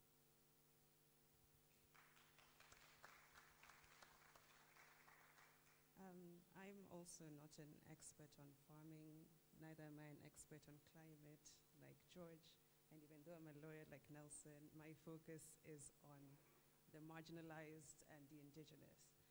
And when I was thinking of the question before us, how do we tackle the drivers of climate change, inequality of wealth, resources, and land, I hate to be that person, but the first thing that came to my mind was the drivers of inequality. The sole driver of inequality is capitalism, because capitalism encourages what is known as primitive accumulation, right? So whether it's primitive accumulation of land for cultivation, for instance, at the expense of the poor people who can't do that, or even what we're seeing, especially in 2022, which is huge conservation efforts by billionaires and banks like Goldman Sachs, taking up huge tracts of land, especially in Africa and the global south generally. And like Nelson was talking about, the pastoralists are left out of the situation, and how that affects the relationship between farmers and pastoralists, and the conflict that can come out of that because everybody is being kicked out of prime property for the sake of quote-unquote conservation. And as I was listening to Mike, for the most part, I was quite encouraged to hear that they're coming up with active solutions for farmers to be able to plant the right crops at the right time in order to gain the most profit. But then I was also thinking about the dangers of focusing on agriculture for the sake of profit as opposed to food security for everyone, right? So the planet produces enough food for everyone to survive, but right now in Kenya we're going through a drought, even though it's raining a lot.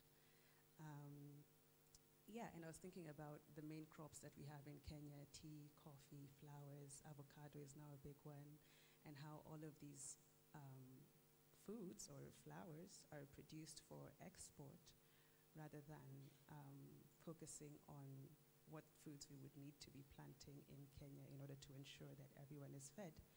And also thinking about the Bandung resolutions, and we're talking about ensuring that colonialism and neo-colonialism do not become a mainstay for our continent. Allowing ourselves and the foods that we plant to be dictated by the global north and the needs of the global north, the luxuries of the global north, is a form of neo-colonialism, right? Yeah, so those are just the random thoughts that were going through my head, and then I was thinking, okay, Mike has spoken about agriculture. Maybe George needs to go back to COP28 and talk about how we can't be focusing on profit over people, you know, especially for Africa. So many of us are, so many of our countries are in a situation, if you're not having a drought, you're having a flood, and people are being disenfranchised in that way. Thank you. Thank you for that, those different perspectives. I'd like to be play devil's advocate a bit, in the sense that, for instance, COP27, I'm just posing this on you, but other panelists, one of the takeaways I had was that it was a big diplomatic compromise. People had a great time, they drank lots of water, enjoyed per diems, flying to Cairo and back. But in actual fact, the Saudis said, you know what? Natural gas is green. And everybody said, oh, okay then, that's fine. So how on earth is actually these COP26, 27 going to make any difference in an African context if our leaders, forget about the Northern Hemisphere, but even if the African leaders don't say, I'm sorry, I'm not signing up to this? How does that happen? Yeah, and to add on to that question, because I was speaking with George during the break about the fact that the Kenyan delegation to COP27 was the third largest in the world. So how are we speaking about the issues of the global south if our own government is polluting the African airs to that extent?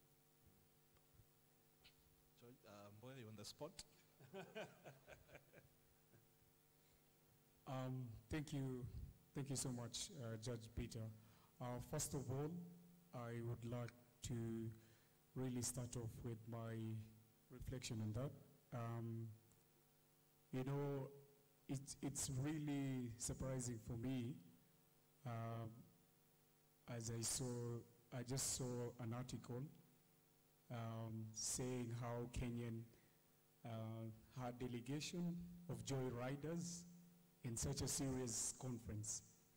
And it's really surprising. Why is it surprising to me is I actually fundraised for my trip to COP. So it hasn't been an easy journey for me. As much as I work with organizations, there's still that,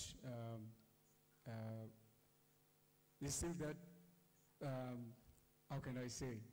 There's still that gap when it comes to taking part in this conference, and there's a whole lot of processes that you need to just talk to your organization to ensure you get funding and be able to take part in that in those conferences.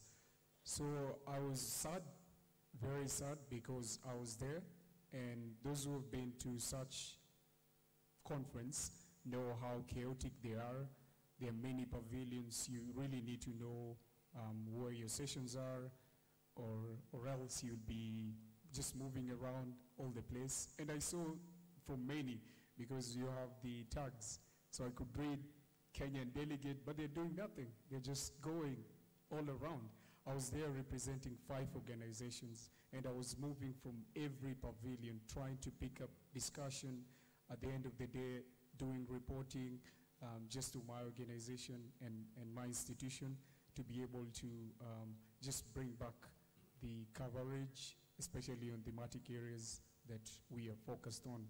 And so, as a country, we're still lagging behind. We're not very serious. We can't have we can't have like the largest delegation to COP, and majority of these are just people who are enjoying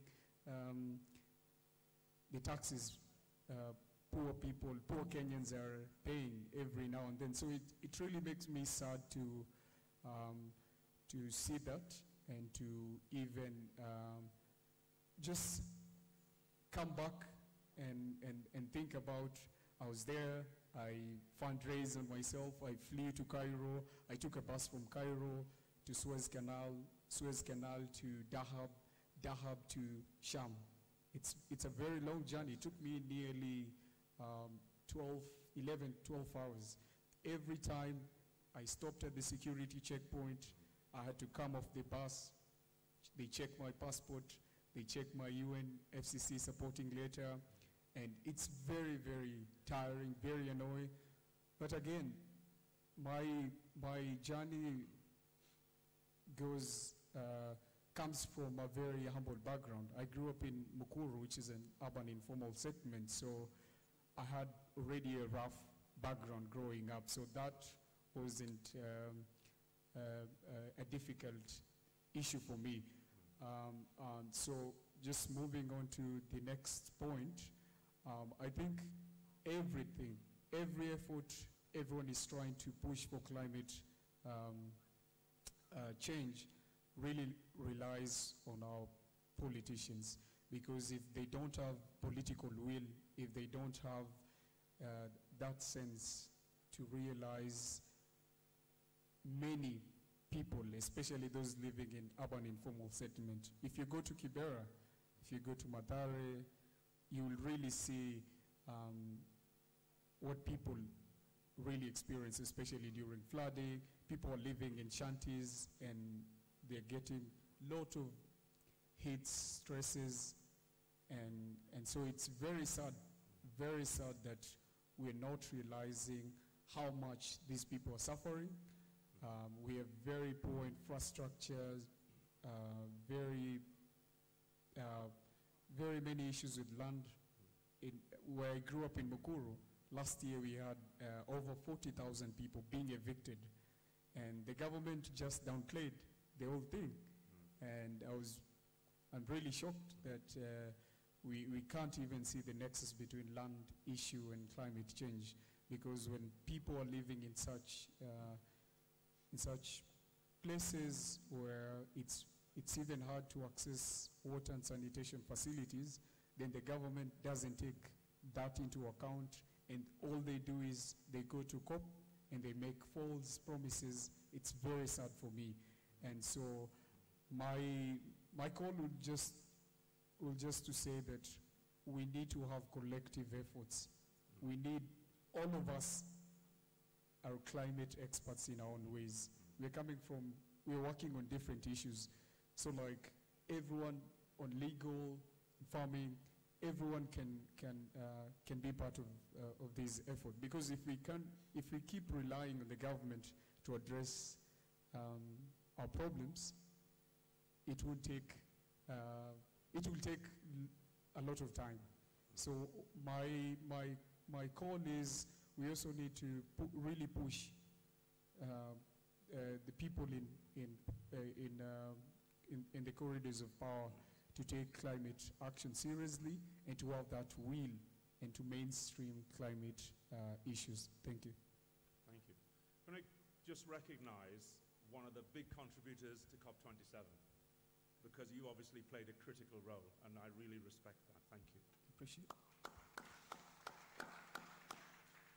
I just want to move the debate along the same lines. Say, for instance, politicians are a waste of time, and they really generally are. Just no disrespect to anybody present. All over the world, they follow public opinion. And I was challenged listening to a debate at Nairobi University by a young environmental lawyer who's going to be speaking here tomorrow, Fadoza Mustafa, and she was saying, listen, you can actually set the agenda in your own community. You can clean up, I think she started in South B and cleaned up her own environment and eventually got even the politicians to pick up some litter. So is that part of the action, that we actually drive this ourselves? Local communities, indigenous communities, international communities, do that effort and make that effort, rather than saying, it's their fault, there's nothing I can do. Is that one way forward? Yeah, I agree with that. Really calling on leaders to take part in community-led initiative. It's a good approach, because when you invite them to these community events, they're able to take part in maybe a cleanup, in maybe a community workshop, and listen to people's opinion. So you open up that space for them. And then when you invite the locals, they will have the opportunity to air out their issues. So actually it's a good approach, and just the idea of inviting them to such spaces and being at the grassroots level where they can listen to people's opinion and also just conduct these sessions. They will have, maybe it will have an effect on them, and they will have that sense of bringing up more resources, bringing up more funds to help people adapt to climate crisis. Yeah. Do you want to get the comments from other panelists? Yeah. Thank you. On that or the other topic? Yeah. All right. I'll continue along the same line, just to add more fresh onto what you said. And I think the great disadvantage we have had, in the climate change, combating climate, effects, is, the big arm of the greatest abusers, of our environment, who are the West, who are the people who really have, moved a lot of resources from Africa, built their wealth, through exploitation of our natural resources, and they happen to be the same people who are very active in these conventions, and they tend to create like kind of decoys just to pass and say, oh, we did this and we have committed a few million shillings, but really it has no effect. So the one panelist in the previous session said there is no peace without justice, and echoing onto that, Africa demands justice of the effects they are experiencing in terms of climate change, and as a farmer and a person working with farmers, it's farmers who it hits most. As my colleague, the lawyer, advocate, have said, in northeastern Kenya, between August and October, the pastoralists lost around 1.5 million livestock. These, when it was estimated by Food and Agriculture Organization, it was estimated to be around 1 billion worth, investment. And further translated into county funding, it was almost equivalent to the total funding of Wajir County, lost in 3 months. So yet Kenya contributes to probably 0.3 or 0.something% of climate change pollution. So what farmers demand is is justice, is revenue, is investment and infrastructure, driven to them, and this has to be done in a very fair way, because as we have said, the big guys are just policing themselves, going through organizing these conventions just to make it look like there's something happening, but they really don't act on their commitment.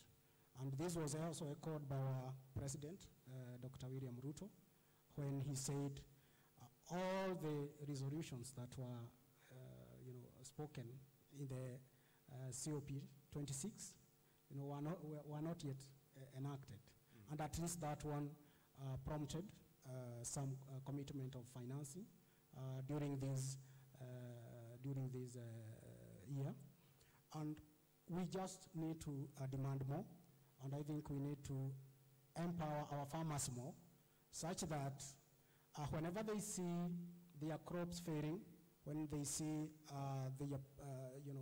their animals dying, they don't just translate this as an act of God, because beyond, yes, the factor of the act of God, act of nature, there is the climate. They need to know, really, most of them don't really know, have not understood about the effect of climate change, and we need to really create more strong aerobic groups, more education of our farmers, such that they'll come up strongly, and bottom up, we build strong institutions that demand more,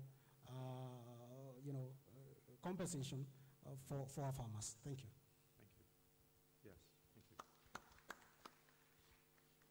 So East Africa is going through a bit of a dilemma, because we are just at the cusp of our energy windfall, especially around hydrocarbons. If you think about Mozambique, if you think about Tanzania, if you think about the 1.5 billion barrels recoverable that Uganda has been able to confirm, the potential of DRC around Lake Albert, Somalia, South Sudan, there is so much potential, economic potential, that Uganda, Mozambique, Tanzania are looking at with respect to the economic return from hydrocarbons. And so, these more developed countries who have, been beneficiaries of the same hydrocarbons are, telling East Africans that you should not continue in this path.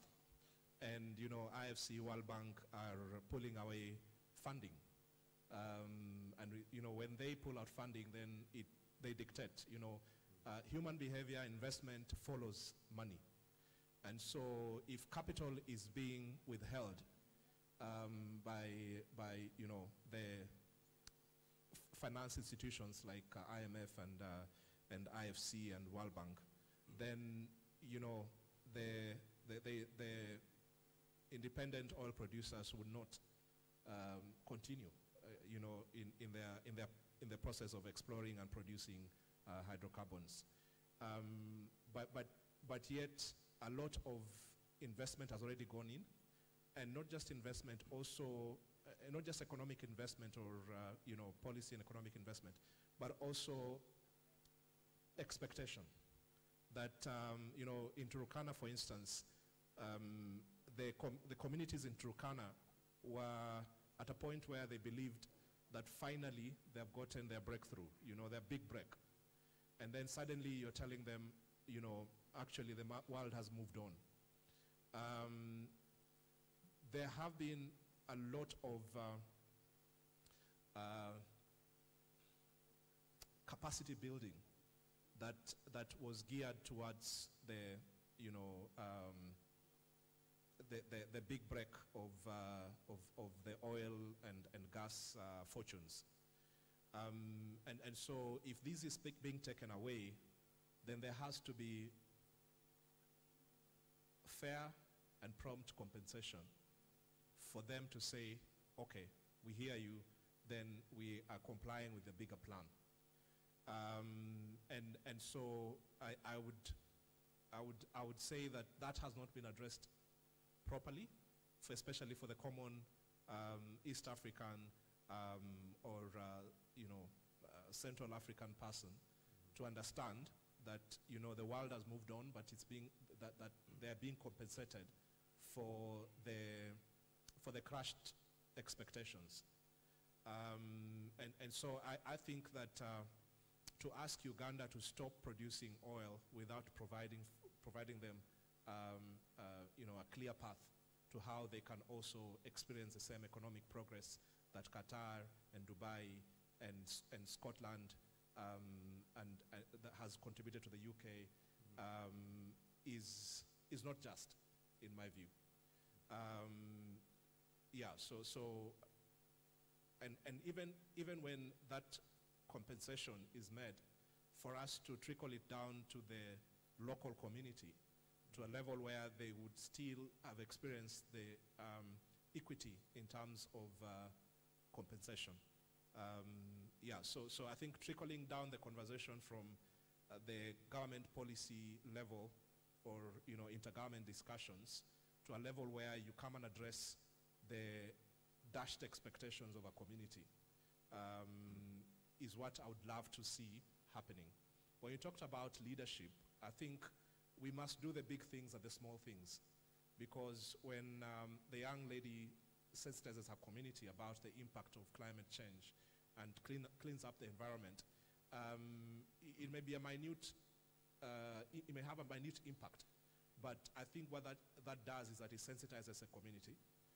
In the global scheme of things, the impact is minute, but it sensitizes a community to realize that it's good to have a clean environment, it's good to plant more trees, because, you know, if all communities in the world do this, then there's a bigger impact. And I think academics, clergy, you know, of all faith should also lead in offering that leadership, in sensitizing humanity that this is a matter of survival and being responsible with what God has entrusted us with. Thank you. Yeah, bring it back to the conversation on community work and whether politicians are to be trusted. I think it is commendable and important for local communities to be doing the cleanup work, ensuring that the environment, that they're planting trees and so on and so forth. But, and I'm sorry, George, I'm putting you back on the spot. I think it's a drop in the ocean when you think about the fact that corporations and governments are causing so much harm.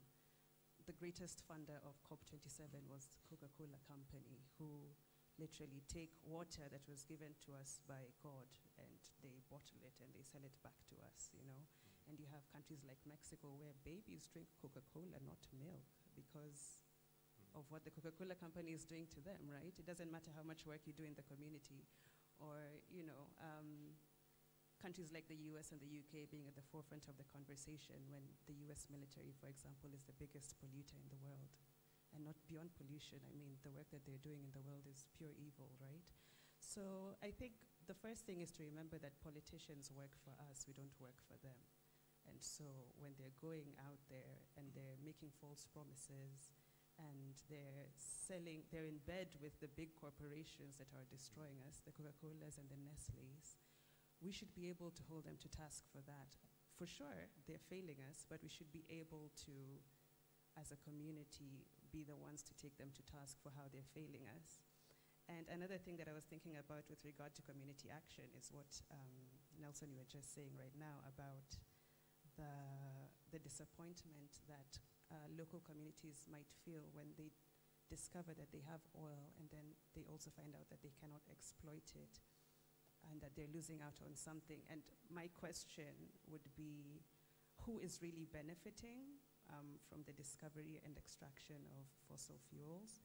And is economic benefit really the end-all, be-all when your community would end up being pillaged completely? And as far as community organization, maybe the activists of the Niger Delta need to take a trip and speak to the people of Turkana and tell them it's not all sunshine and roses when oil is discovered in your country. BP will come and they will ruin your life, you know? So communities need to be speaking to communities about the fact that you may think that you're losing something by not extracting, but it poses more harm than good. And we're telling you this from our community perspective. We've been fighting as the people of the Niger Delta for decades, and the BP doesn't care, they're still extracting, we're not benefiting. Or even an example, like you mentioned Mozambique, and I was thinking it was just 2 years ago that flooding in Mozambique resulted in an entire village just completely disappearing, you know. And these people need to speak to the people where resources have been discovered and say, look, if you let these people come here and extract this, you'll think that you're earning money, but in the long run, what is it doing to your environment and your children that come after you and the climate? What sort of planet do you want to leave for your kids? Fine, you have some money in your pocket now, but will there be a planet 50 years from now for your kids to enjoy, you know, that generational wealth or whatever? So I think those are the different ways that communities can help one another. We shouldn't just be receiving information from the high level, top down, but bottom up, yeah, as Mike said. Communities need to speak to each other. Communities that have been ravaged by corporations need to speak to communities that are feeling disappointed by the fact that they don't get to be ravaged. Yeah. Thank you. Can I now throw the questions open to the floor, who are far more intuitive than I am? And we'll need a second microphone. So do we have a second mic? There should be a second microphone. If not, we'll use this and put the answers from here.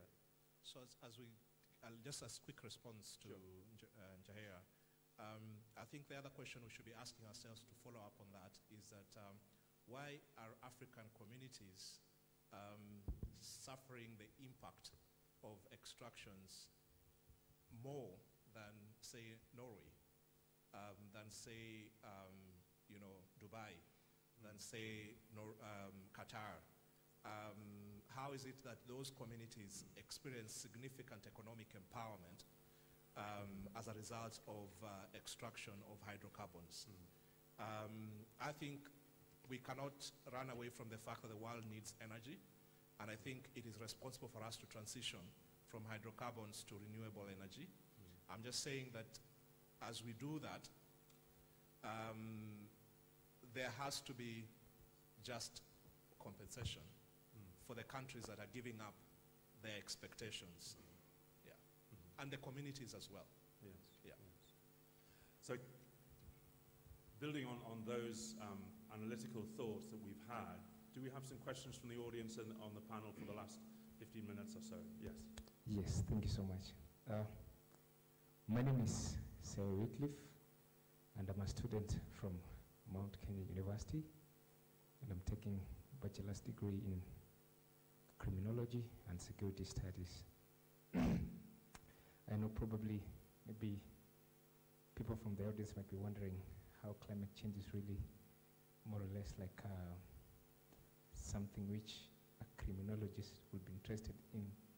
But maybe first and foremost, when you look at the current crime rates, which are increasing every now and then in our Nairobi and the other parts of the country, you can actually be able to say that with the adverse climate change conditions, which are basically resulted to a lot of hunger, which has made young people to resort into acts of crime.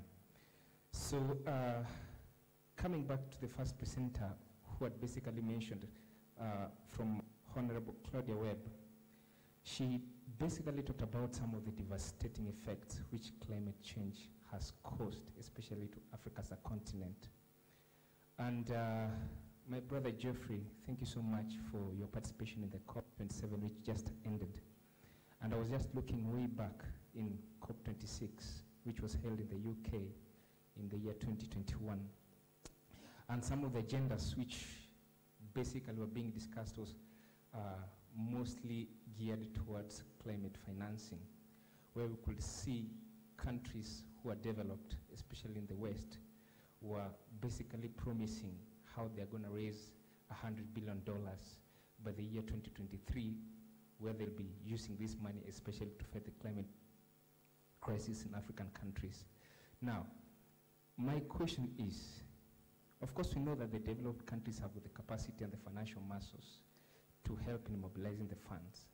And I'm really more or less like taken aback. Why are they reluctant to do so? Is it because they have checked into African countries and they have seen there is no transparency on how there'll be that financial flow, whereby our leaders will in turn obtain this money and use it for their interest instead of letting this money work to the proper channels or what is intended to do? So do you think that could be one of the reasons why they are very much reluctant in terms of helping Africans fight the climate change crisis? That is one thing I would want to maybe probably let our panelists to help me answer. And also another thing I would want clarification on. Of course, we have been having suggestions in what is called nature debt swap. I don't know whether there are some countries already practicing it, whereby for the developed nations, especially for the least developed nations, if the kind of investments which they can be obtaining as a nation can be working towards restoring climate, and then in return the developed world can actually use that when it comes to reducing the debt of those particular nations, because these are some of the suggestions which have been put in place. I don't know whether there are countries which are already practicing the nature debt swap. I might not be having much knowledge on that. Maybe probably you can just shed some light on that as well. Thank you so much. Thank you very much. Thank you. Okay, good. Does the panel wish to pick up on those two takeaway points? Thank you. And if we can, I can ask you to keep your responses brief so we can get a couple more questions, and they have to be very brief questions and just one only. Thank you.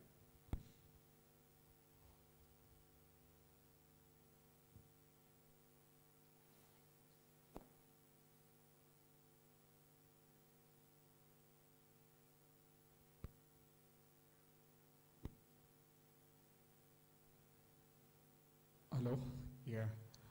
So thank you so much for your question. I think it's a very complex issue because I am also really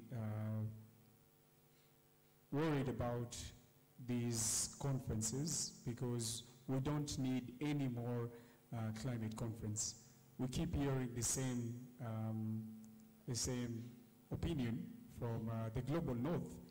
And so just to go back to one of our panel who mentioned, as the World Bank is polling, how can African nation, especially the leaders, we have the African Union, we have the African Development Bank, we have philanthropists across Africa. We have very rich people who also we can try to rely on or try to approach, because as much as we're expecting the global north to finance the poor nation, they also have particular interests in nations where they want to have partnership, they want to have some sort of collaboration in addressing climate crisis. So I will say, and this is my opinion,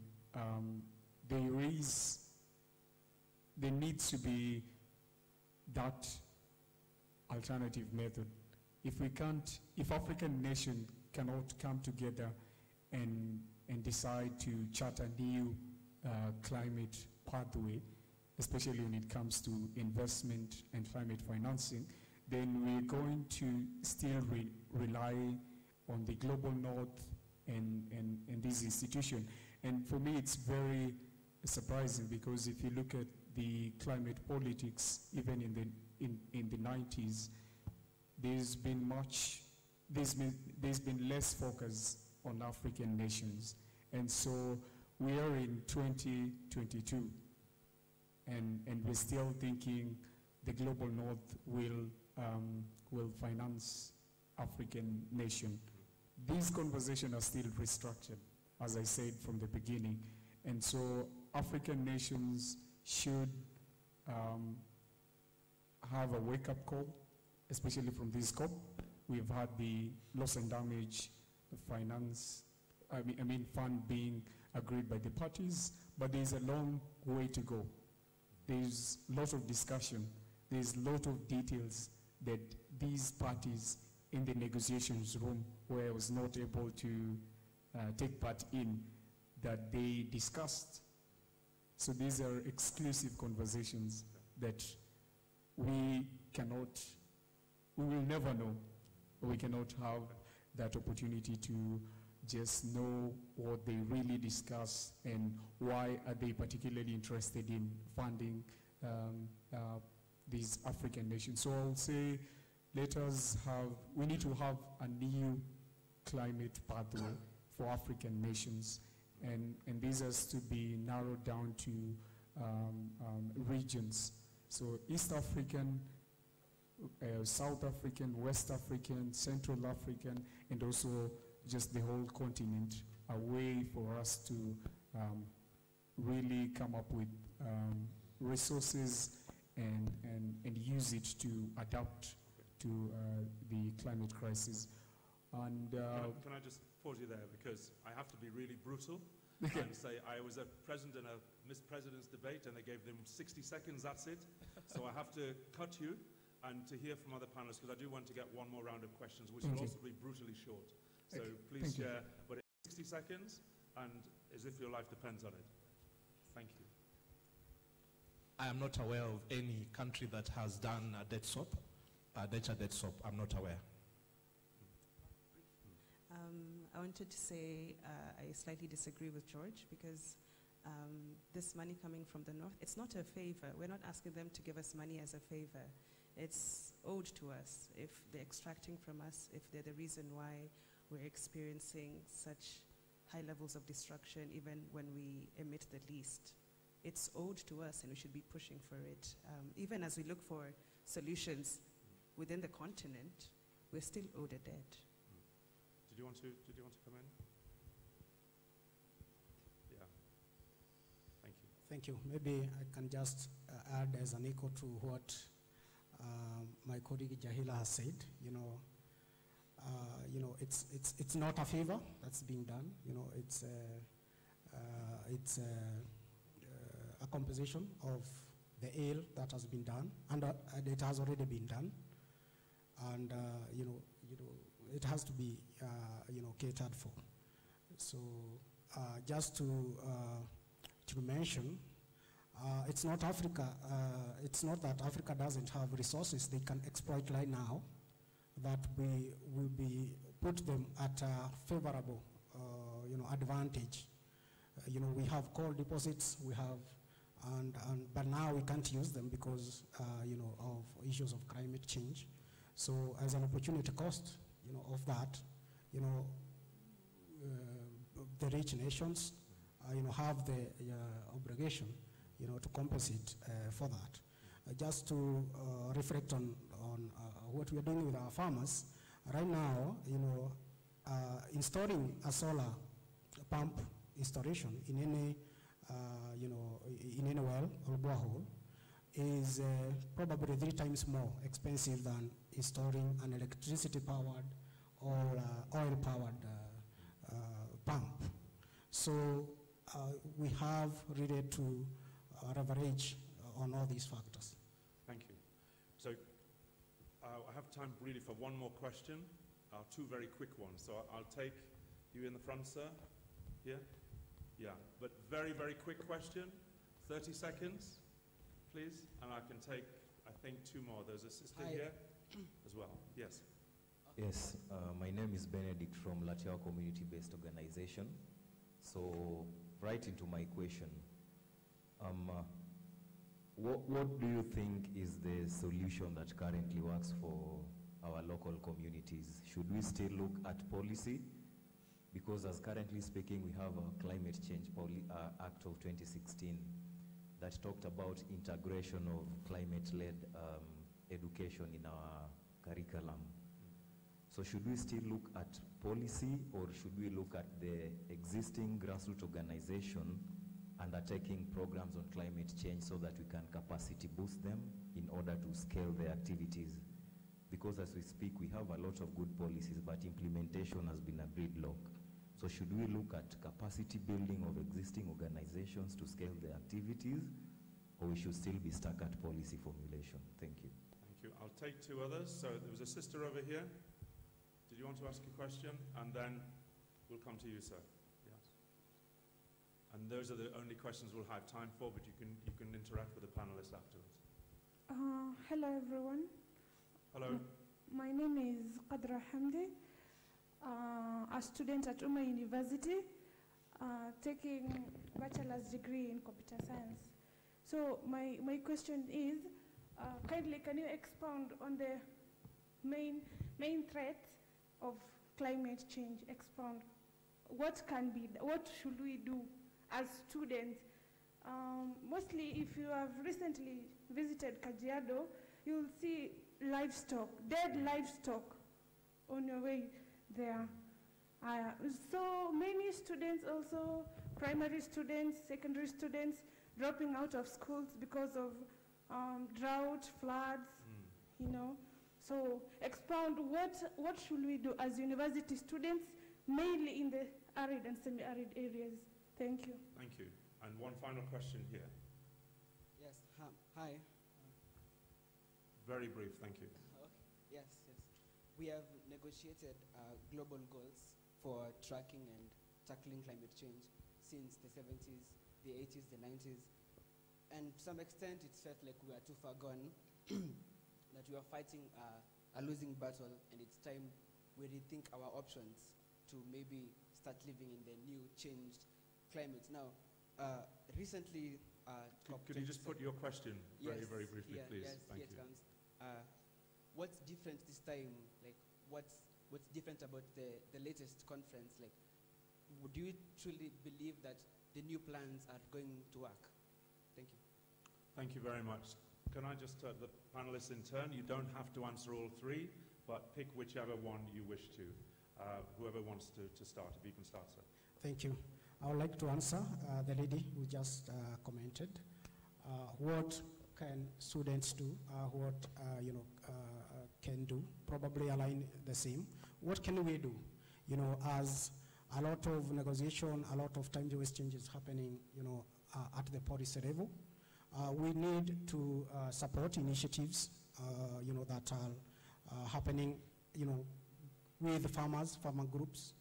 For students, they can continue, they can create lobby groups and still be part of the champions, or the voice of the farmer, because the farmers still, most of them remain illiterate.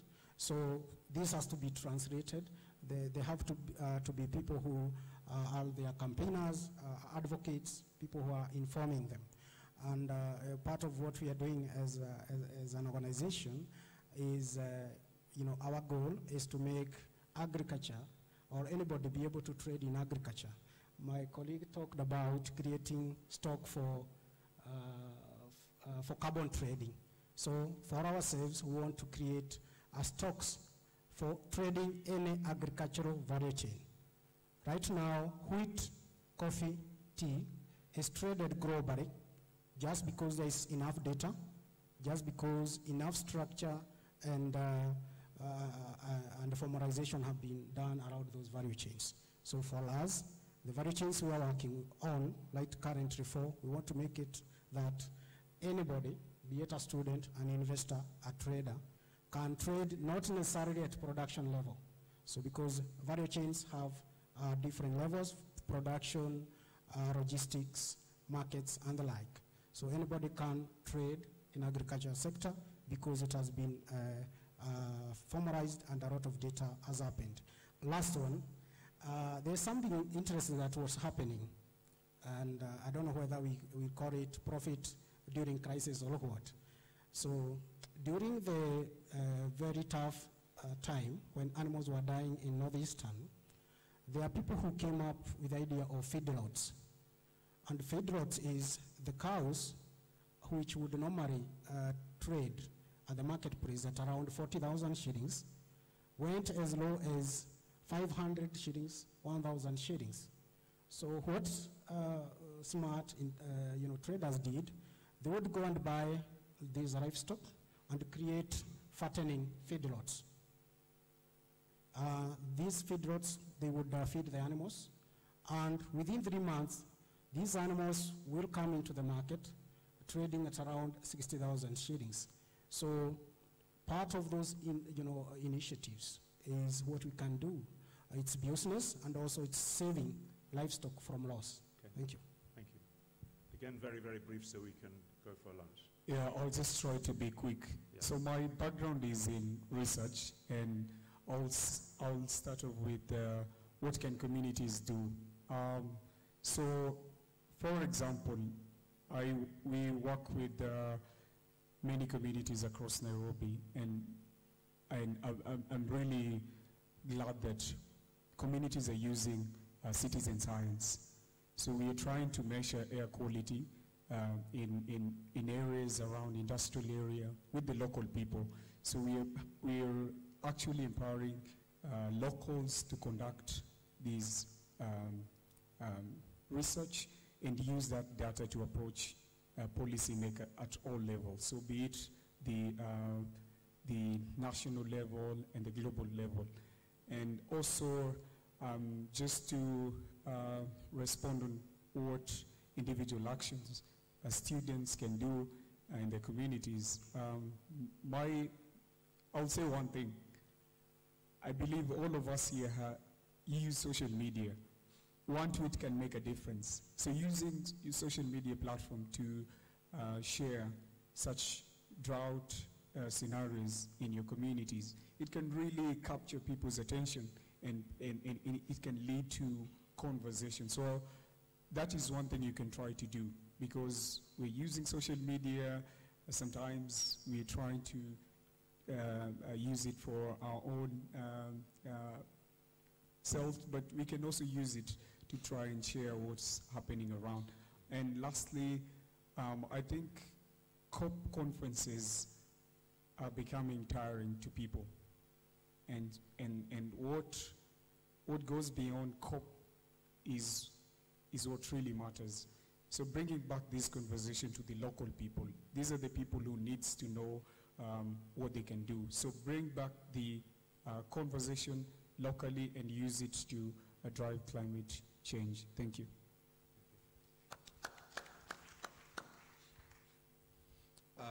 I actually agree with Boya that it may be wise for Africa to create its own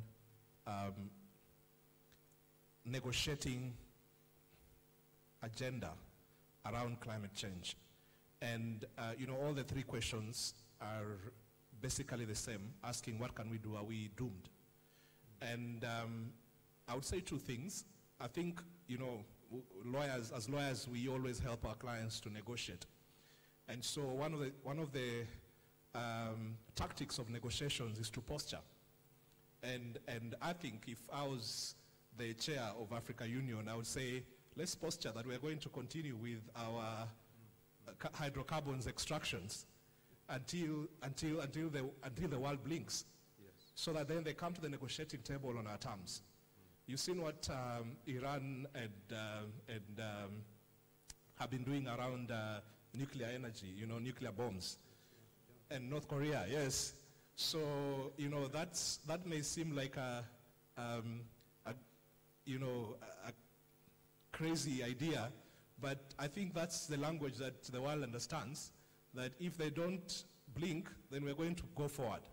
Secondly, I agree with Boyas again, that, and I think Michael as well, that we should not underrate, to answer the lady from Wuma University, we should not underrate the power of individual action and leadership. The lady on the right there, Wangare Maathai, achieved significant progress in her lifetime because she wrestled with the idea of preserving the environment. And so, even if it means for you to read more, discuss more with experts like Mboya, pursue further studies around this subject or around alternative energy sources, you'll be playing a critical role in making a difference.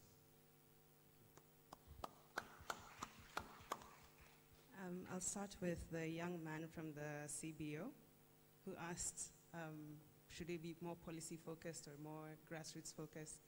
I think the latter, and I think the answer was even in your question. And it's very important that we deal with grassroots movements and we focus on grassroots movements because the knowledge of how to take care of the resources and the land is in the grassroots, right? Nobody can come from one big company and tell you what to do in your community. You're the one who knows best what works for your community. And then to the university student who asked, what can university students do? I'm going to be the more radical one and go beyond a tweet. Universities used to be sites of knowledge creation and of activism. I miss the days when University of Nairobi used to keep the government on its toes, You're told, don't go to town. Today it's going down, But university students don't do that anymore, and maybe it's because of getting comfortable because we have social media. You think you use your Twitter fingers and that's going to be sufficient. I think it's important for university students to go back for universities to move from a place of commercial institutions to a place of knowledge creation, knowledge dissemination, and activism. As university students, it wouldn't cost you much as the people who have the superior knowledge to say, today we're going into the community, we're going to discuss with them X book about climate change. We want to educate the people because, again, you want to fight against anti-intellectualism, A lot of people maybe don't want to take the time to learn about climate change because it's huko high level.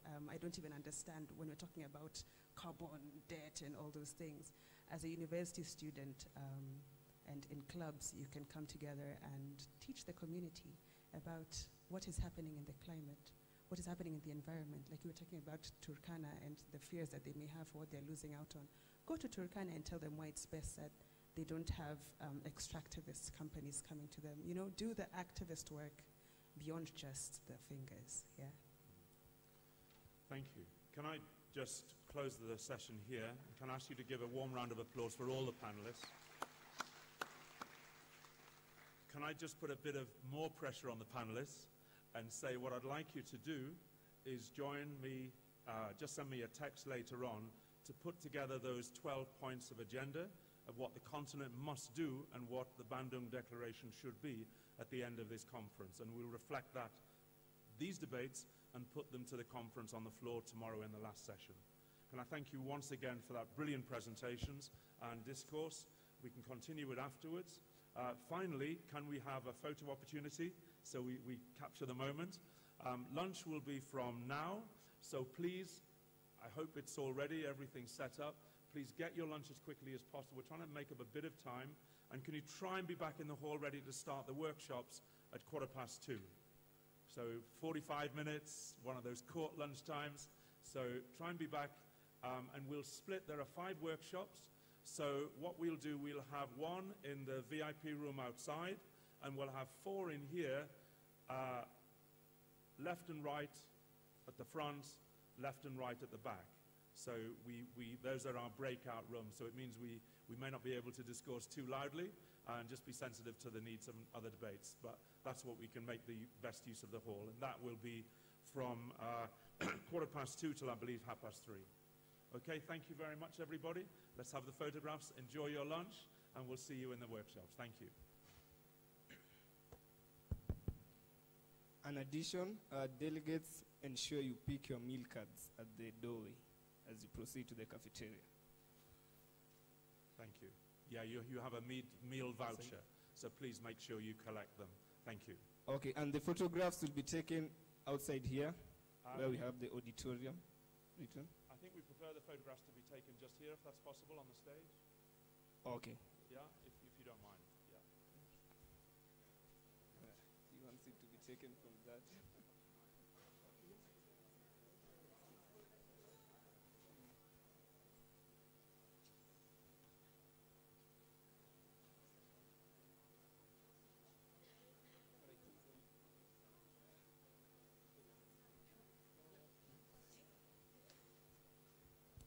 Hello.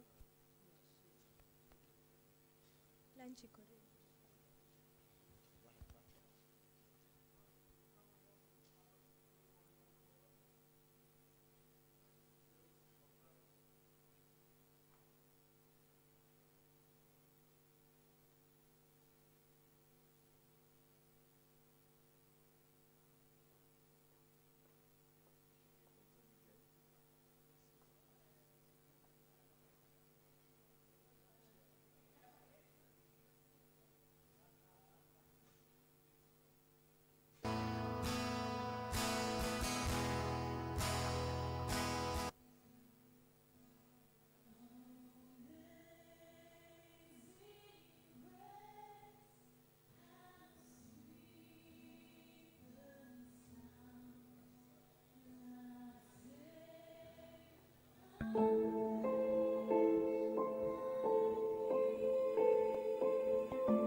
strategies.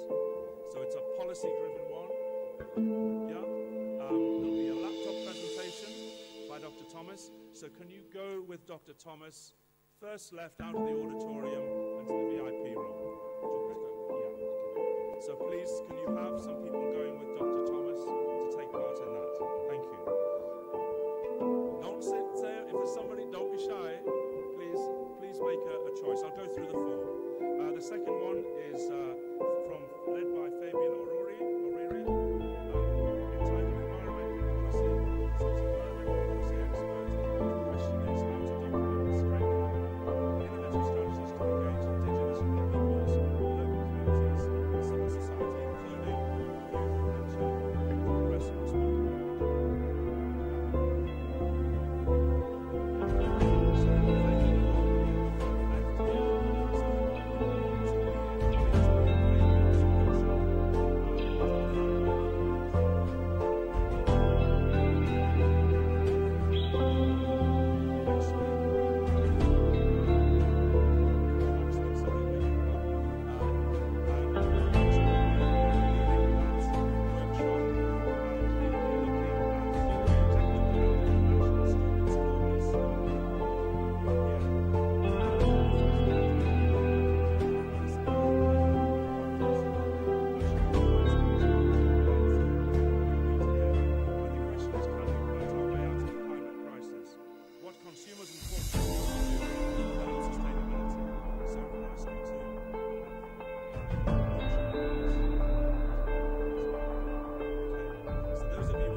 I still see some people sitting in the center. Nothing is happening where you are. Rachel, you have to move to a workshop.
possible. And then again, this is one of the topics that will form part of the report produced at the end of the event.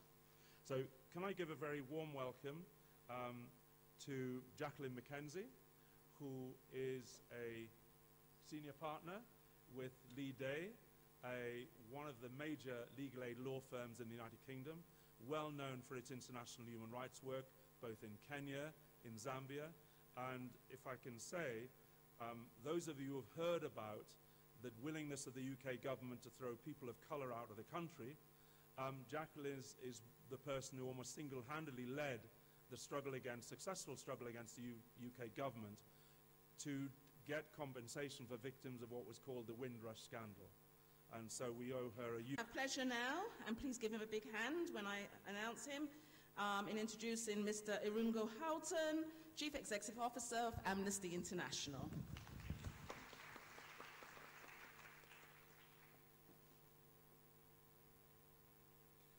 Thank you very much for the opportunity to be with you this afternoon, not yet quite this evening.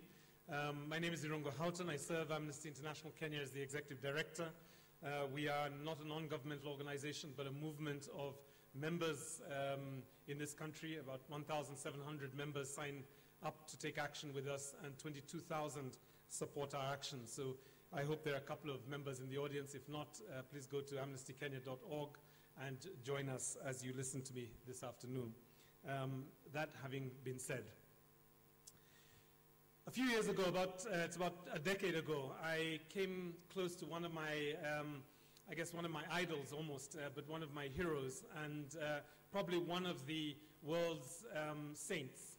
And that was the Archbishop Desmond Tutu, who was then Emeritus Archbishop Desmond Tutu. And we was then working with Oxfam, and we asked him to address the African Climate Summit in Cape Town.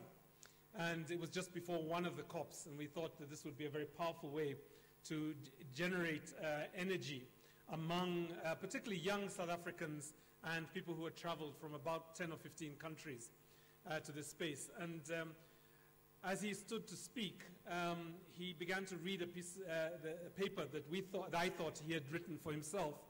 And then he went a little bit like this. He says, the climate chaos, the climate crisis is hurtling the planet towards oblivion, and if we do not reduce the carbon emissions to 2%, we are really going to see difficulty. And then he stopped, and then he turned to the audience, and then he turned to me, and he said, shoo, shoo, shoo, shoo, shoo, shoo, shoo. He says, you Oxfam people, you will get me to talk like I have a PhD in climate change. Let me tell you what the impact of climate change is from my lived experience. Climate change is climate apartheid. Climate apartheid is when one part of the world, the minority, organize the planet for their interests and to create profit, and the impact of that is felt disproportionately on the majority of the world's people. And the world's people are black. The people who benefit are largely white. That is climate crisis. And as you can imagine, back in the 2000s, 2003, I think it was, so it's a couple of years, actually maybe more than 10 years ago, the room erupted. And I learned one thing about how we frame these issues. So there are a number of people quite rightly focusing on the climate catastrophe that this planet is hurtling towards. But there are probably three things that we need to keep in mind. The first is that, yes, there are a lot of denialists out there, and some of them even run very powerful nations. But the important thing is actually how do we assemble data and evidence and human interest stories in a manner in which it moves people's hearts and it moves people's minds and it moves policies and resources in the direction of protecting not just individual states and nations, but the entire planet. And critical to that is what we used to call in in Oxfam, we used to call them killer facts. So one of them, for example, is the 10 countries hardest hit by famine and drought. Over 5 of them are in our region, in Africa. These 10 countries are responsible for less than 1% of the carbon emissions in the world. Yet they experience the impact most acutely, compared to other parts of the world. Now that's something that you can probably remember. And of course, we have been talking a lot about the 2%, 2.5, we need to come down to at least 1.5 and so on. So I think thinking about what are the facts that will move people's minds is one of the things that I think the media sometimes gets lost in all the details. We just need 3 or 4 facts and anecdotes and experiences to be able to move this. The second, I think, challenge for the mass media is how do you present this issue, yes, as a catastrophe, not even climate change. Now, I think we've stopped talking about climate change. I think 10 years ago, we used to talk about climate change. We now talk about either climate crisis or climate catastrophe. But there is also a sense that you can create a sense of hopelessness and that actually there is nothing that humankind can do to stop this process. We just need to adapt. People who live on coastlines need to move. People whose lifestyles depend on pasture need to change their lifestyles. And perhaps there are certain features of modern society that will just have to die, right? We're not going to be able to reverse this. And I think the danger there is that we lose the agency of humankind to be able to take control of what actually is a humanly created problem. So this is the second challenge I think that the media has. The third one is this, is yes, COP27 was attended by, heads of states, state officers, experts, scientists, youth activists, NGOs, and other activists like Amnesty and others. But I think what we have yet to see is a mass-based demand on our governments to take action. There are very few places in the world where this is happening very powerfully. Greta Thunberg and the colleagues, the youth that are organizing across Europe is one good example. The Extinction Rebellion movement in the United Kingdom and their equivalent across Europe are very good movements. But my question to you, particularly as Kenyans, is where is our Kenyan mass movement that is saying that there is no human rights on a dead planet? Where is our movement that is really making it very clear to the government and to our National Assembly that we want to see more accelerated action? Let me stop with perhaps some action points that we could take as Kenyans. The first is that compared to many countries, we still are a flag bearer in this. We can speak with integrity on the conversation around climate catastrophe because 85% of our energy is green, it's smart, it's climate sensitive. However, if you recall the recent statement of the 5th President, William Samoei Ruto, he talked about the introduction of coal mining in Kitui. He says we are going to continue the green path, but we may have to open up coal mining in Kitui. Now, I don't know if you remember, a few years ago, there was a very vigorous, very well capitalized process of developing a Lamu coal plant. How many of you remember that? Just by show of hands. Okay. Just raise again like you've had lunch. Okay, let me just try. Sorry, hold on a second. Let me just try something a bit more interesting. How many of you have a pulse? Raise your hands. Like you're breathing, your heart is moving, the blood is circulating. Raise your hands. Okay. All right. Thank you very much. Those of you who raised your hands. All of you who didn't, you are also welcome. I acknowledge you as ancestors. You're welcome to this conversation. But allow me to speak to the living for a minute. The Lamu coal plant, which had successfully got not only Chinese funding, but the African Development Bank funding, and was going to be championed by Centum, one of our biggest corporations, almost went through, and it would have been a disaster. It would have been a disaster from a financial point of view because of the way that the liabilities were written, so that regardless of how much coal was produced, the government would still have to pay back the investors regardless of the efficiency of the coal plant. The second and most dangerous part of that plant was that we were going to try and extract water from the I think they call it the Mui Basin in Kitui. And for this to work, we needed a lot of water. Part of the thing about coal mining is not that it just destroys the atmosphere, the soil and the area in which you are mining, but it also requires a lot of water, right? And you can imagine it in the context that we've been going through, what that would mean. That project was stopped by a joint campaign by civil society organizations, by residents in Lamu, by government state officers, including the former Cabinet Secretary for Environment, Judy Wahungu, and it basically was stopped as a program. My question to you is, where will you be when the proposed coal mine in Kitui is actually developed? And my request to you is don't see this as a Kitui problem. Let me end with one more action point for us. We need international action, that is true.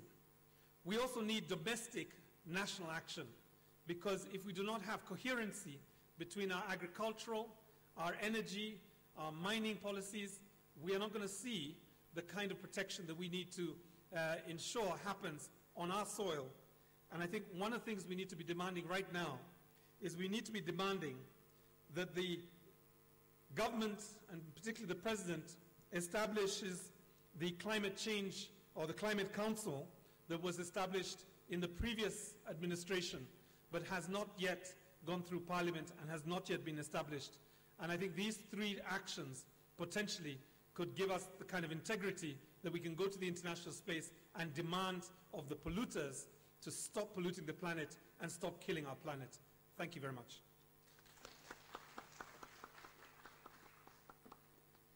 Thank you, Mr. Houghton. Come on, let's give him another big hand. Mr. Houghton from Amnesty International, CEO.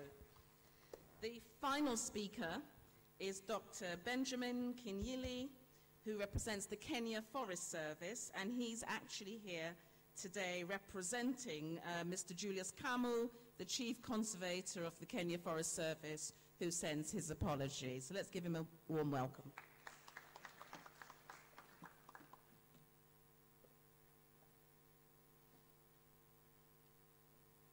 Oh, good afternoon. Oh, yes, how are you? Oh, thank you very much. Thank you very much, moderator. I'm Dr. Benjamin Kinyili from Kenya Forest Service, representing Mr. Julius Kamau, who is our Chief Conservator of Forests. He wanted to be with us here today, but he sent me actually to be with you and also to be part of the discussion and whatever is happening, because it's very critical to us as Kenya Forest Service.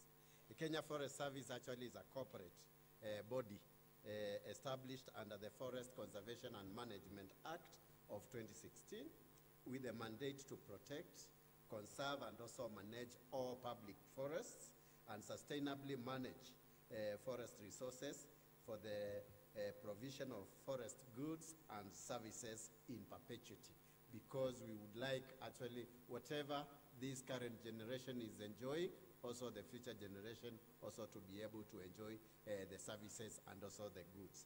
The public forest currently stands at 2.6 million hectares, which is 50% of the total national forest cover of 5.2 million hectares, which is 8.83% as 2021. The remaining 2.6 million hectares of forest is in private community forest and also other public land held by Kenya Wildlife Service, National Museum and Heritage, and also private and also institution, which also is managing quite a number of forest area. The service, that is Kenya Forest Service, also provides technical support to county government in managing approximately 1.79 million hectares of community forest, in addition to trees, and also in the farm, and also for equitable benefits for present and future generation. Forest contributes 3.6% to the GDP, excluding the environmental goods and services, thus highly undervalued.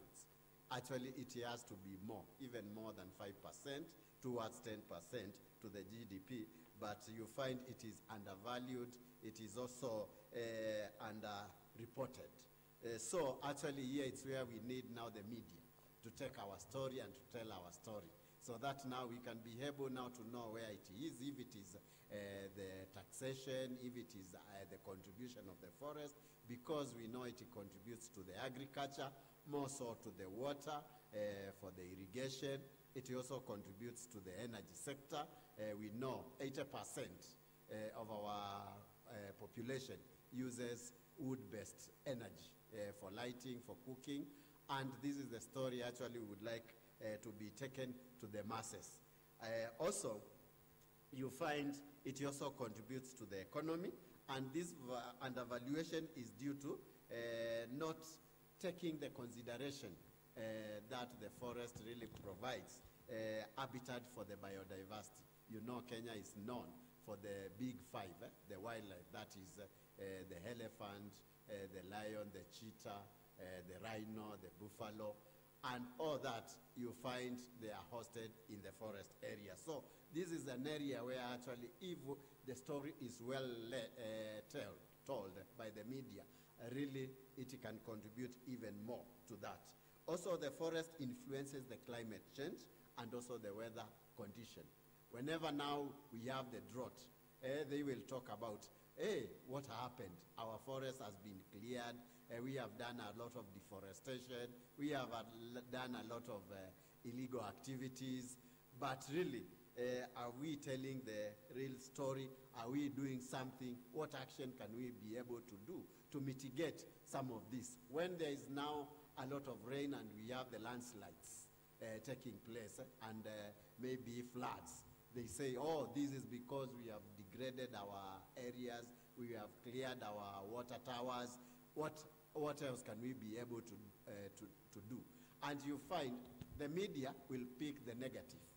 But us, because we are experts, we are the corporate world, we are also part of the government, they will not like to tell the good work we are doing. So I think it is the high time, can you tell the positive side of the story instead of the negative and the alarmist? Because sometimes you find they will pick, and you know they know how to tag it, and also to give that the word catching, the catching press, forest destruction has caused all this landslide, has caused this flooding, because we have not done all this. But really, a lot has been done, and we would like that story to be told. Also, you find that the value addition to the forest products through the manufacturing and also the industry. A lot, you find most of our industry, most of our building industry really relies on the forest. We provide the wood for the construction, the wood for the joinery, and also the timber, furniture. All that comes from the forest, and these are the good stories which we would like actually to be propagated, to be taken a notch higher, because it is a total value chain which actually the media needs to pick and really try to come up with those innovative, good stories, good technologies which we are able now to share. Also, there is a lot when it comes now to the provision of wood and non-wood products, like the gum and resin. You know it produces quite a lot. You go to Wajir, you go to Garissa, you go to Mandera, Isiolo, we have the acacia, which produces gum arabica. And gum arabica, it can change the livelihoods of the communities in those areas. These are the stories actually we would like the media actually to pick, and really it will help, and also it will profile those areas, and we will have more investors, we will have we look for a way of incentivizing the community so that now they can take care of that wood species, the tree species, which are able now to sustain their livelihood. Also, the supply of ecosystem services, the provisioning, also the one for the supporting, especially the soil formation, the improvement of agricultural productivity, also the regulating services, and also the cultural services. You know, actually, until COVID came knocking, we never knew the value of our green spaces in our towns. You find really we took for granted. But immediately when we had the lockdown during the COVID, people were in lockdown in their places. Really, they had now to discover the Gong Hills. They could go there for retreat because there you can do without the mask. They discovered even the COVID. Because they were staying in the room, they could not do a lot of exercise. They can just look at one another. But the moment now they go out there, they feel the freshness, where we can say they could do the oxygen bathing. Because the moment you are in the forest, you are able now to get a lot of oxygen. So we can equate it to the sunbathing, which you can be able now to get when you are in the seas, in the Mombasa, where you go to the sand and the sea and you enjoy.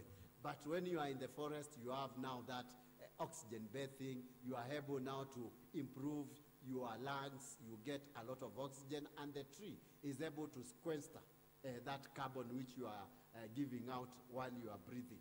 Because a tree is able to give us about 117 kilos. And it's also able to lock, that is for oxygen, 117 kilos of oxygen, and is able to lock 21 kilos of carbon. The carbon you emit when you are breathing, it's able now to use it and lock it in the terms of wood. So those are some of the good stories actually we would like the media to take, and really they will be able now to take us to another level. So thank you very much, and God bless you.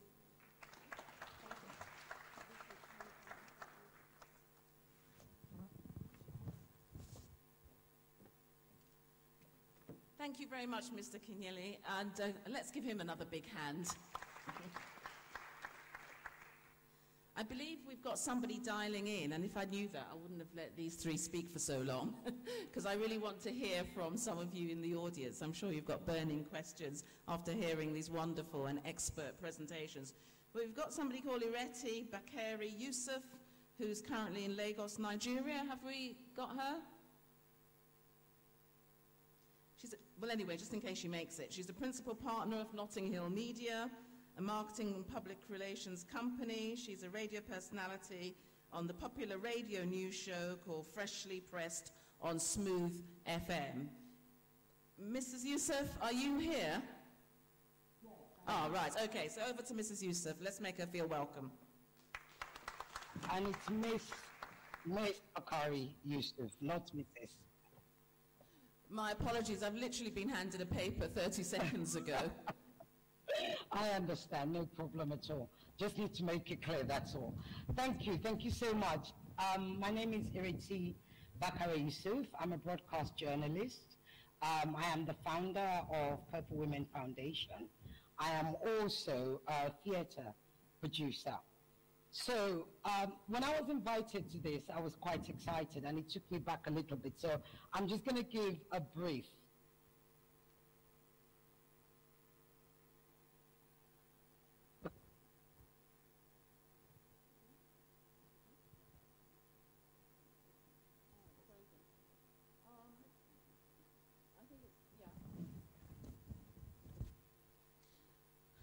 Mrs. Yusuf Bakari, can you hear us? Hello?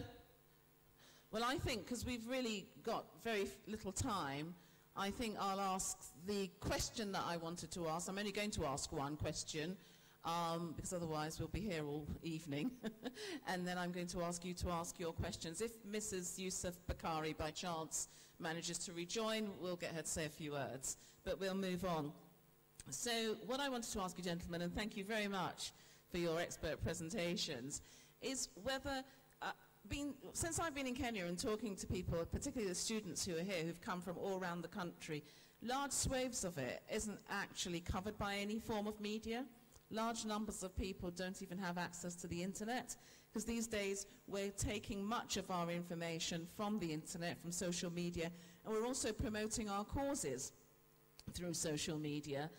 You know, I'm an immigration lawyer and very pro-migrants, very pro-refugees, very hostile to the government, who's hostile to them. And I use things like Twitter and Facebook and Instagram to promote that message. I'm learning about the climate crisis, climate change, and trying to adapt my own behavior in my own household, in my office, based on what I'm learning. If you are in such a large country with such a huge population, and Mr. Kinyeli said that 80% of people are still wood burning, how do you think you, in all your respective things, because I know, Mr. Houghton, you're probably looking more at social justice and human rights, but in each of your spheres and expertise areas, how can you get your message across so that change is made in a country where so few people might have access to any form of media? Thank you. That's a great question, and especially from my sector, which is always treated as if we like animals more than people, or somehow we have a foreign agenda that, you know, conservation is a lie. I mean, you've all read about all these kind of things. It's a task we do. But I think the bottom line, there are three things I'll talk about. One is really we need to connect the issue to the everyday things people do. Solutions are embedded in the work or the activities of individuals. So we need to connect the messages to someone who is trying to find money for lunch, or trying to find money for school fees, or for medical, or food to eat, until it makes sense, basing on the everyday livelihoods of our people. It's going to be very, very, very difficult for the message to link. If you're talking about climate change, some, you know, my relatives in the village, climate change is weather. It's all about weather. Is it raining? Is it cloudy today? So you need to break it down to their lives. So that's one thing. The second one, so connect it to the livelihoods. The second one is, whose voice is it? You know, who's speaking? In Africa, especially in my sector of conservation, we are so used to hearing people telling us as Africans why elephants are very, very important. These are people who are mostly from Europe and North America. They're not doing anything bad. But the voices of, absence of the voices of black Africans is critical. So one of the things is really addressing whose voice is it. We would like to see black, especially black Africans, I'm making that qualification, telling Africans why this is critical, why this is important. And I can even break it further. 70% of Africans are below 30 years old. So out of 1.5 billion people in Africa, 70% are below 30. So we would like to hear young Africans telling young Africans why this is critical. And then when it comes to leaders, we would like to hear not only from the Minister of Environment, we would like to hear from the Minister of Finance why this is critical, from the presidency, from the church leaders. These voices matter. Then the third aspect is really to understand, especially when it comes to Africans, that the entire discussion about climate change is about natural resources. It's about the things we do every day around our heritage. That actually for Africa, these things we are trying to protect is all about who we are as a continent, as Africans. We are not going to survive on this continent when we don't do anything about nature. So those are 3 points. So if Kado is guilty of thinking more about wildlife than people, then we are guilty of thinking more about people than the planet. And this is setting up the third panelist to talk about trees over people.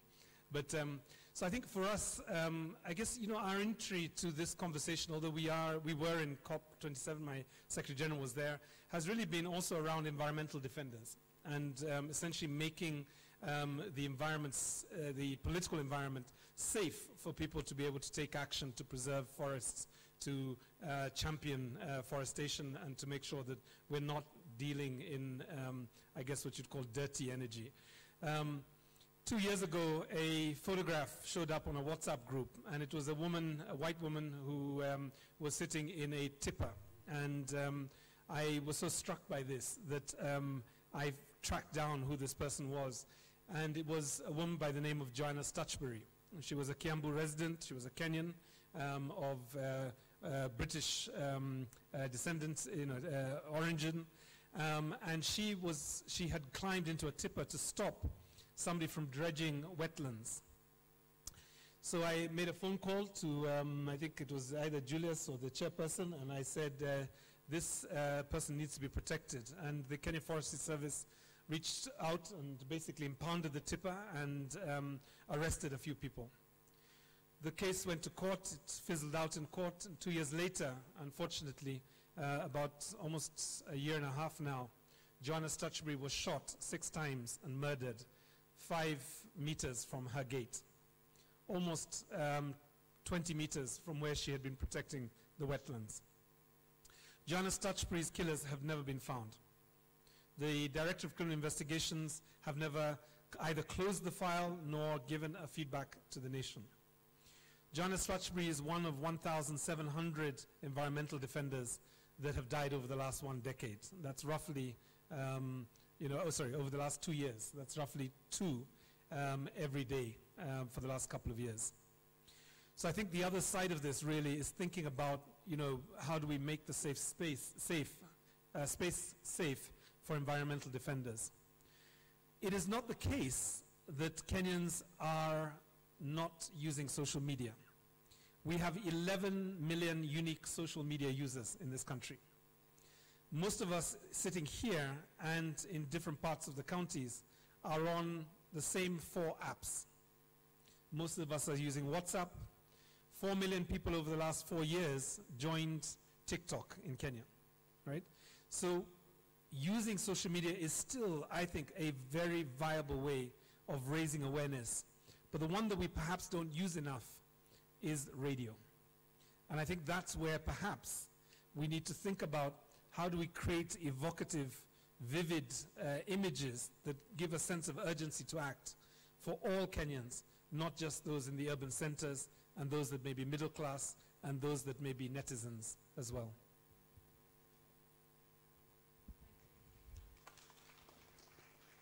Thank you. Actually, social media has been a good advocacy when it comes to environmental conservation, forest conservation, because it tells the story. Quite a number of youth people are able to get what is happening at the fingertips, and they are able actually to share quite a lot. We have been able to leverage on that by using quite a number of applications which can be able now to help the communities and also the farmers, individuals, when it comes now, what kind of tree species you are able now to plant within which ecological zone, which we call site species matching. You are able now to go to the hub, and you are able now to be able to know within this region, if it is in an ASAL area, this is the kind of tree species you need to plant, because there is no need of taking a coastal tree species to the upland. It will never do well there. Neither taking the one for the mountainous to the lowland area. So using maybe the application, also the social media, you are able actually to reach out and to penetrate, and the information is well taken positively. When it comes now to quite a number of activities which are geared towards improving the livelihood of the community, you find using even the Facebook, using the Twitter, using the TikTok, they are able now to see what is happening. If it is maybe the drought which is ravaging some areas, what mitigation measures can you be able actually to do? And if there are some areas which have been encroached and people have been talked to, and also they have been able now to come together, they have reasoned and find there is a kind of a nature-based solution which they can be able to utilize using the social media, we are able actually to have the story passed across, and it is able now to address some of the challenges the communities might be facing. More so, like now the area of Kirisia, Lorenki in Malra, Samburu, whereby initially they had encroached the area of 93,000 hectares, and through talking to them, sensitizing them and telling them they need now to take action. It's not good to settle in the forest. It's better to be outside and you conserve these. It really mitigated the effect. It ameliorated the effect of the drought which we were experiencing, because initially the Samburus were moving their livestock all the way from Samburu to Mount Kenya and Aberdare, but they were able actually to contain it within themselves. They could graze within that area, and those are ways of trying now to pass the message across and to make sure that people understand. When it comes now to which incentive can we give either to corporate, to individual, so that now they can be able to invest and do commercial forests as a business. Really, we have to leverage on the media to make sure that at least the message is passed across.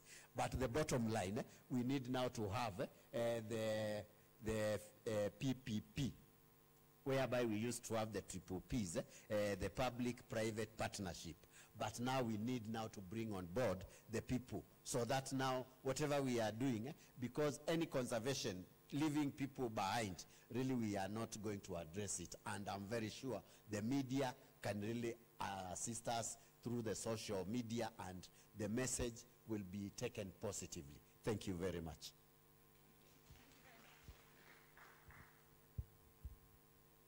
Thank you very much. That's really great to hear that the media is being used and that there are 11 million, did you say? Is that individual users or is that unique users? That's quite good. A population, though, of nearing 50 million. So some way to go in terms of getting the message out. But that's great. And I think the idea about radio is so important, because I've certainly seen in campaigns in perhaps remote areas, not necessarily, I'm not saying that's relevant to Kenya in terms of remoteness, but how important radio and wind-up radios and so have been used as a tool of education where people don't have electricity. So, you know, having the internet is almost irrelevant. I understand Mrs. Bakari Youssef is back. Can we? And then what I'm going to do, because we have to finish on time, is to ask you if you've got any questions, but I won't ask the whole panel to answer every single question, because they all speak for about half an hour each, don't they? So I will pick each person to answer just one question. So, hello. Would you like to start, Mrs. Bakari Youssef? Thank you for coming back. Can you just call me Retty? I'm not Mrs. Once again. Just call me Retty, not Mrs. Right. So what I was going to say before, and I think I actually like the fact that the gentleman before, the second gentleman mentioned radio. Specifically, I am a broadcast journalist with 2 radio shows in Nigeria. And radio does actually speak more widely to people and actually leaves them with lots more remembrance than TV. In addition to the fact that we're in Africa, and certainly in Nigeria, we have lots of people who cannot read, but they do hear and they remember and they listen to the radio.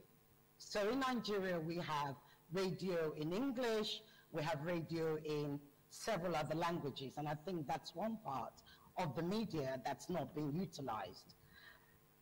I was going to talk earlier about how I was introduced to climate change and how the messaging then, which was in the 80s, is so very different to the messaging now. So back then, I was introduced to climate change in my late teens, in the 80s, via the campaign for the ozone layer. I remember it, and I remember it till today. And when I was invited to this, I was reminded of it because I thought, oh, that campaign was so simple. As a teenager, like I said, late teens, I was able to remember how I contributed to the ozone layer and what I needed to do for the ozone layer. So back then, we would all use deodorants, aerosol sprays, and of course, I remember the campaign was CFC gases. CFC gases. Don't use CFC gases. The CFC gases are making the ozone layer wider. It wasn't good for us. The message was in bite size. It was direct, it was educating, and it was possessive. Possessive in the sense that I, as a teenager, could say, okay, I know what to do. I'm no longer going to use an aerosol spray. I'm going to use a roll-on. And ever since then, I use a roll-on as a deodorant. So when I think now, in my 50s, I'm in media, and I look at the messaging of media now, it's so much more convoluted. I don't think anybody celebrates the wins as much as the crisis. So how many people knew that we were winning the war on the ozone layer, that in fact we were halfway through winning it? Nobody ever told us. I actually had to go and research it to find out that actually the ozone layer was shrinking. So me as an individual, I had done something right. And I think this is the type of messaging that we need to increase more of. We also need to make it simple, direct, and bite-sized, digestible, on radio, not just talking over people's heads with science, etc. I mean, how many people like science in school? Unless you really wanted to do science. It was just a class that you had to attend, right? So how about we talk to people and have a conversation with them? For instance, my show is called Danfo Conversations. And there's a reason for that, because every show, everything is about having a conversation with the masses, 10 million masses who are listening to me, who call in to give me their opinion. The gentleman, one of the gentlemen that I was talking about in relation to Kenya, and I can't remember what he said, but he reminded me of something. So my show last week, we were talking about population control, and I just literally put it out there because, of course, we all know the big news last week was how the Earth had now reached 8 billion humans. Nigerians estimated 216 million. Well, so the conversation began in that, and I related it to climate change. I think the third caller into my show brought up the Bible. Now, here's the other conversation we're not having. We are not relating climate change to religion, which is very, very big in Africa. So the caller says to me, well, the Bible says, go ahead and procreate. So I said, okay, I don't know much about the Bible, but what does the Bible say about climate change? The caller says, the Bible says there will be seasons. Well, I'd like to give that over to the scientists for them to relate those who believe in what the Bible says and the climate crisis that we're having now. Because it's no longer about climate change, it's about climate crisis. And again, that's something we, the media, have to hold and take full responsibility of shortening and making that a possession of those who believe in religion, those who live by the Bible, the farmers who are affected by the climate crisis, and everybody else out there, but especially in the rural areas. We need to stop talking in city, highfalutin language and speak in rural, digestible, understanding, local, understandable language. That's what I got to say. Thank you very much. Thank you. That was a wonderful view from an expert in public relations and marketing. And so those messages there are really important in telling us how things can be done. Right. Does anybody have a question? We've got very little time, but are there any questions? I'll put my glasses on so I can see any hands. All right, let's see. So there's 1, 2, and I think that's all we're going to take. So can we start with you, sir? Can you tell us who you are? Hello, sir. Good evening. My name is Libanetiam. I don't think your mic's on, is it? I'm not. Hello. Or just speak up louder. Hello. Yes, that's better. Okay. So good evening. My name is Libanetiam. I'm the founding director of ATM College. So when it comes to the topic about social media, it narrows down to a very huge topic, if I'm being honest. Because currently, if I'm checking right now on Google, you find that still the most used social media platform is Facebook. So to be honest, I don't usually follow news on Facebook because most of them are rumors. So when it comes to wildlife conservation and any other climate change, the main topic, how do we ensure that whatever is being shared through the media is the appropriate one and not mostly a propaganda? As in, which measures can we take to ensure that whatever is being spread through these same medias is accurate and it's not being over-exaggerated? Like example, now we have the issue with theft now in Nairobi. We have seen so many videos. So which ones are they real and which ones are they being over-exaggerated? I can just wake up in the morning and start a YouTube channel and I say, you know what, we are having a wildlife a conversation. Maybe I'm just overhyping things. So which measures should we take, and also which media platform should be trusted to ensure that whatever message is being passed through the same media platforms, they are accurate? Okay, thank you very much.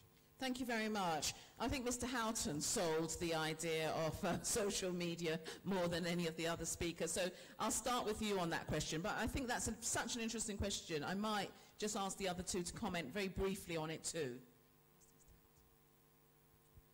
So I'm going to step into the wildlife space a bit for an example. How many of you here have watched Wildlife Warriors by Wildlife Direct on either KBC or NTV? By show of hands. Okay, a couple of, three I think it is. It is probably the most powerful tool in terms of raising awareness. 10 years ago, wildlife conservation was considered to be something that was managed not by Africans like the ones sitting on this table, on this platform, but really by Europeans or white Kenyans. And of course, Professor Leakey was at the forefront of that. And a Kenyan woman basically stepped into that space alongside many others and said, let's do pop culture, let's do mainstream awareness raising, and that produced that. And I think that there's a lesson there, even for the climate change, climate catastrophe conversation, that the more we can turn this into mainstream pop culture, where most of the people are, the more we're able to generate the conversations that we need to have, and people get a sense of what they need to do at a very individual level. And I love that example that was given to us from Bakari Yusuf that spoke about behavioral change. What are the 5 behavioral changes that we could take and maybe celebrate in 10 years from now the positive impact on climate change? Thank you. Could Mr. Sabunia say for you, particularly as the questioner referred specifically to wildlife? Thank you. Yeah, I think that it's really it's difficult to manage these things without institutions. I think this is where the role of government policies need to also kick in and manage who is registered and who uses and how abusive the platforms can be. Individual user is your responsibility. There are institutions out there to cross-check this information. Where is it coming from? What is the organization about? Is it registered anywhere? Is this the same message I'm getting? Because you Google wildlife, you find there are 1,000 of them. Check another institution too and see what they're saying about that topic. So the individual, this is what the internet has given us, that power to make these choices for ourselves. Thank you very much. Now, there was one question there which I will put to Mr. Kinyeli, and I don't know if Ireti is still with us. But can I have your question, sir? Yes, thanks. Assalamu alaikum and good evening. My name is Siddiq Hassan. I'm from Umma University, pursuing Bachelor of Science in Computer Science. But most importantly, I'm from northern Kenya, and specifically from Mandera. And I would like to pose my question to the good doctor over there from Kenya Forest Service. The service is mostly focused, in my opinion, I stand corrected please, it's mostly focused on forested areas, especially within the mountain region and the west of Kenya.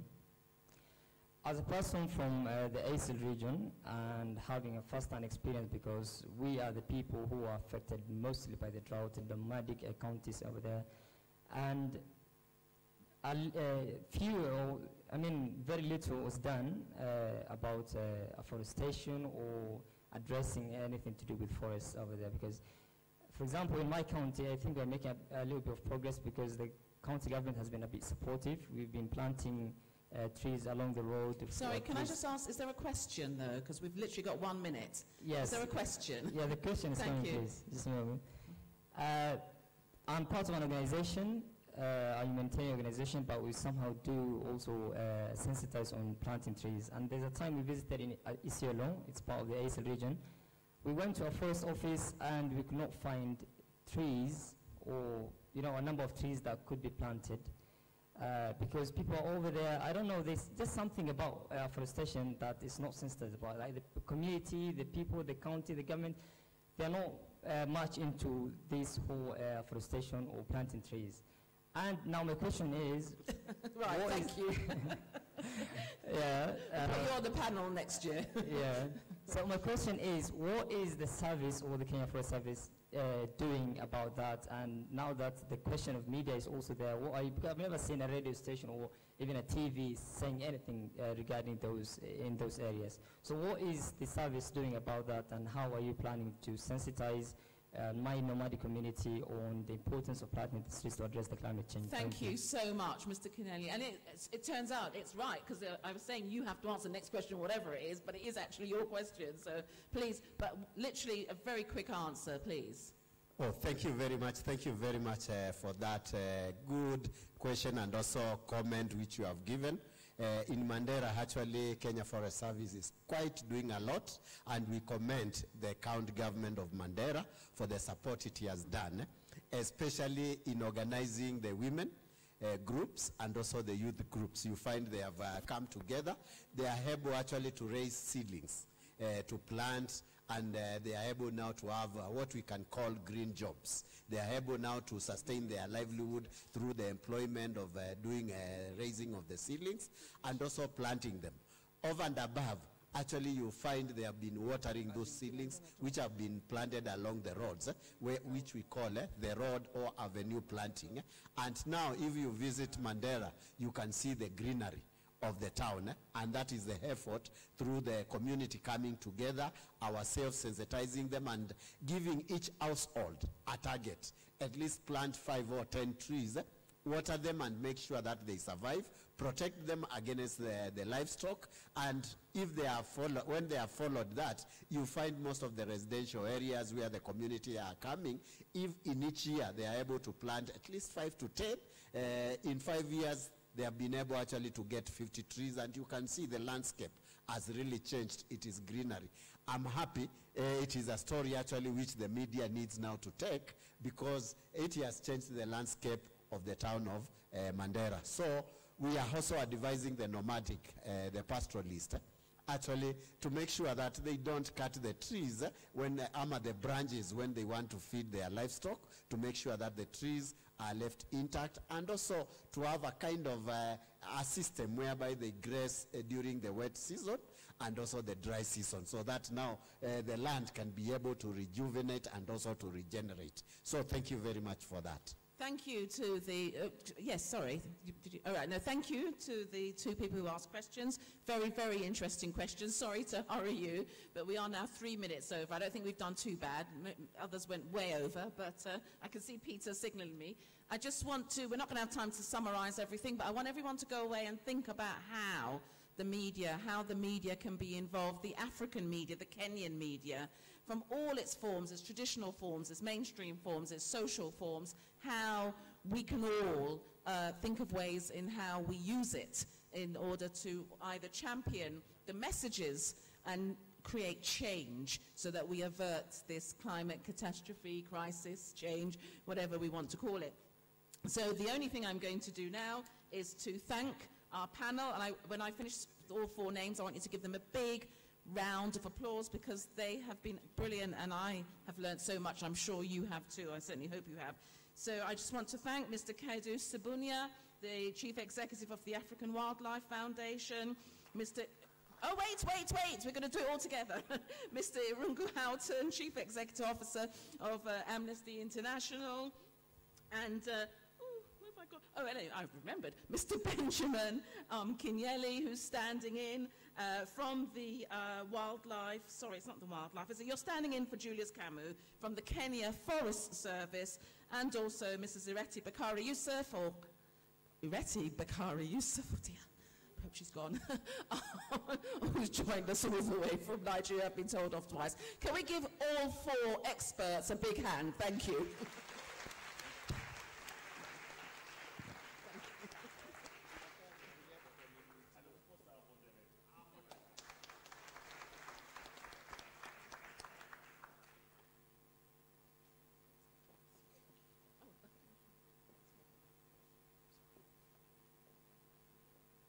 Right.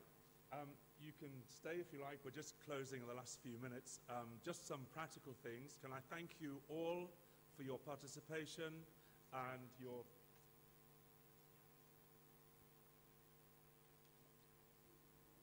So thank you for participation, your patience, and we are going to make it even better and bigger tomorrow. Thank you to Jacqueline for chairing a marvelous... And you can see where the British government was given a real roasting. You can understand.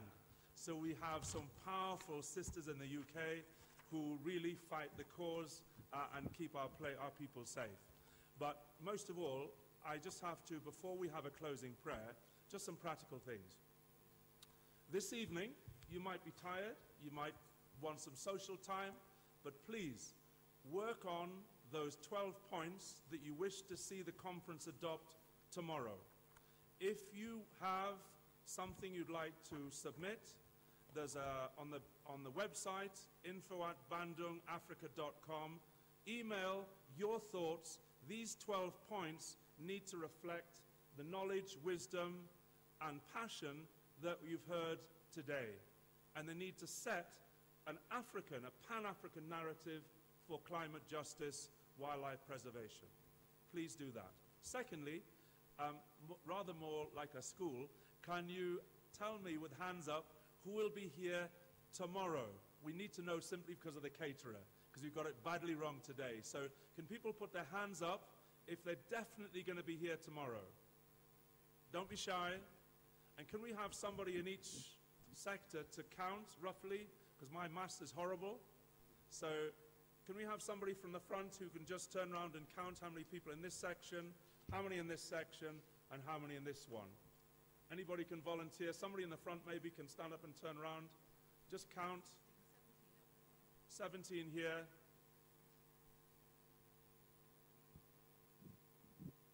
Very simple, but it works.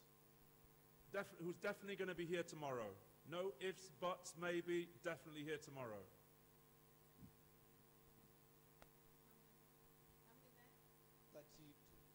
32.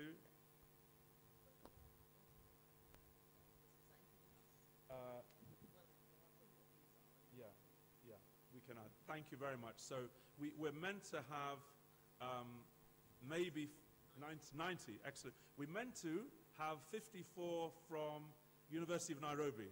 So we really needed to know those figures. So thank you very much. My closing remarks are really to thank you, but hope to see most of you tomorrow. Get a good night's rest. And we should mention that we hopefully have some little social which will be taking place.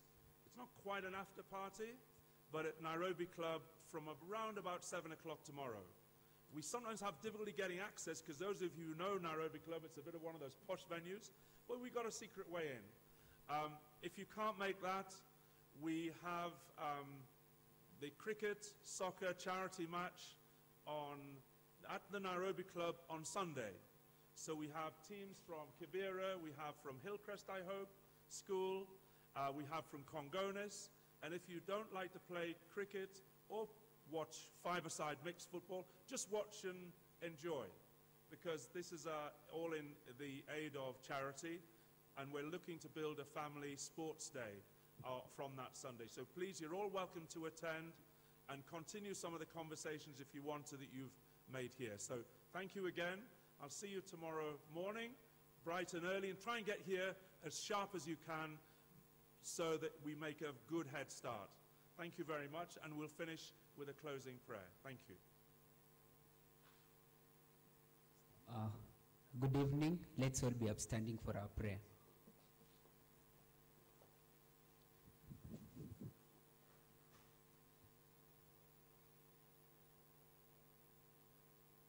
Okay, let's believe and pray. Dear and everlasting Father, King of kings and Lord of lords, we do come unto this particular evening to pray and to worship you. We thank you for the gift of life that you've given unto us. Thank you for the gift of this particular day. And thank you for the gift of environment that you've given unto us. As we sit here to meditate upon and discuss on issues on our environment that you've freely given unto us, we pray that may you continue endowing us with the wisdom that comes from above. We do pray as we break to our different locations and as we prepare for tomorrow, guide us and be with us all through the particular activities of tomorrow, God. Thank you for our guests that have been with us all through the day. Thank you for the gift of wisdom that you've endowed with them, and they've basically given it unto us, and we pray that may you continue strengthening them and blessing them. I do pray this humble prayer, trusting and believing. Amen. Thank you. The day's proceedings are closed. Thank you. One last attention, kindly. Your attention, don't be in a hurry to rush home. There's tea, so you proceed to the cafeteria, and then you are mandated to surrender your tags at the entry. You have to surrender your tags. You cannot go with them. You can't. Thank you.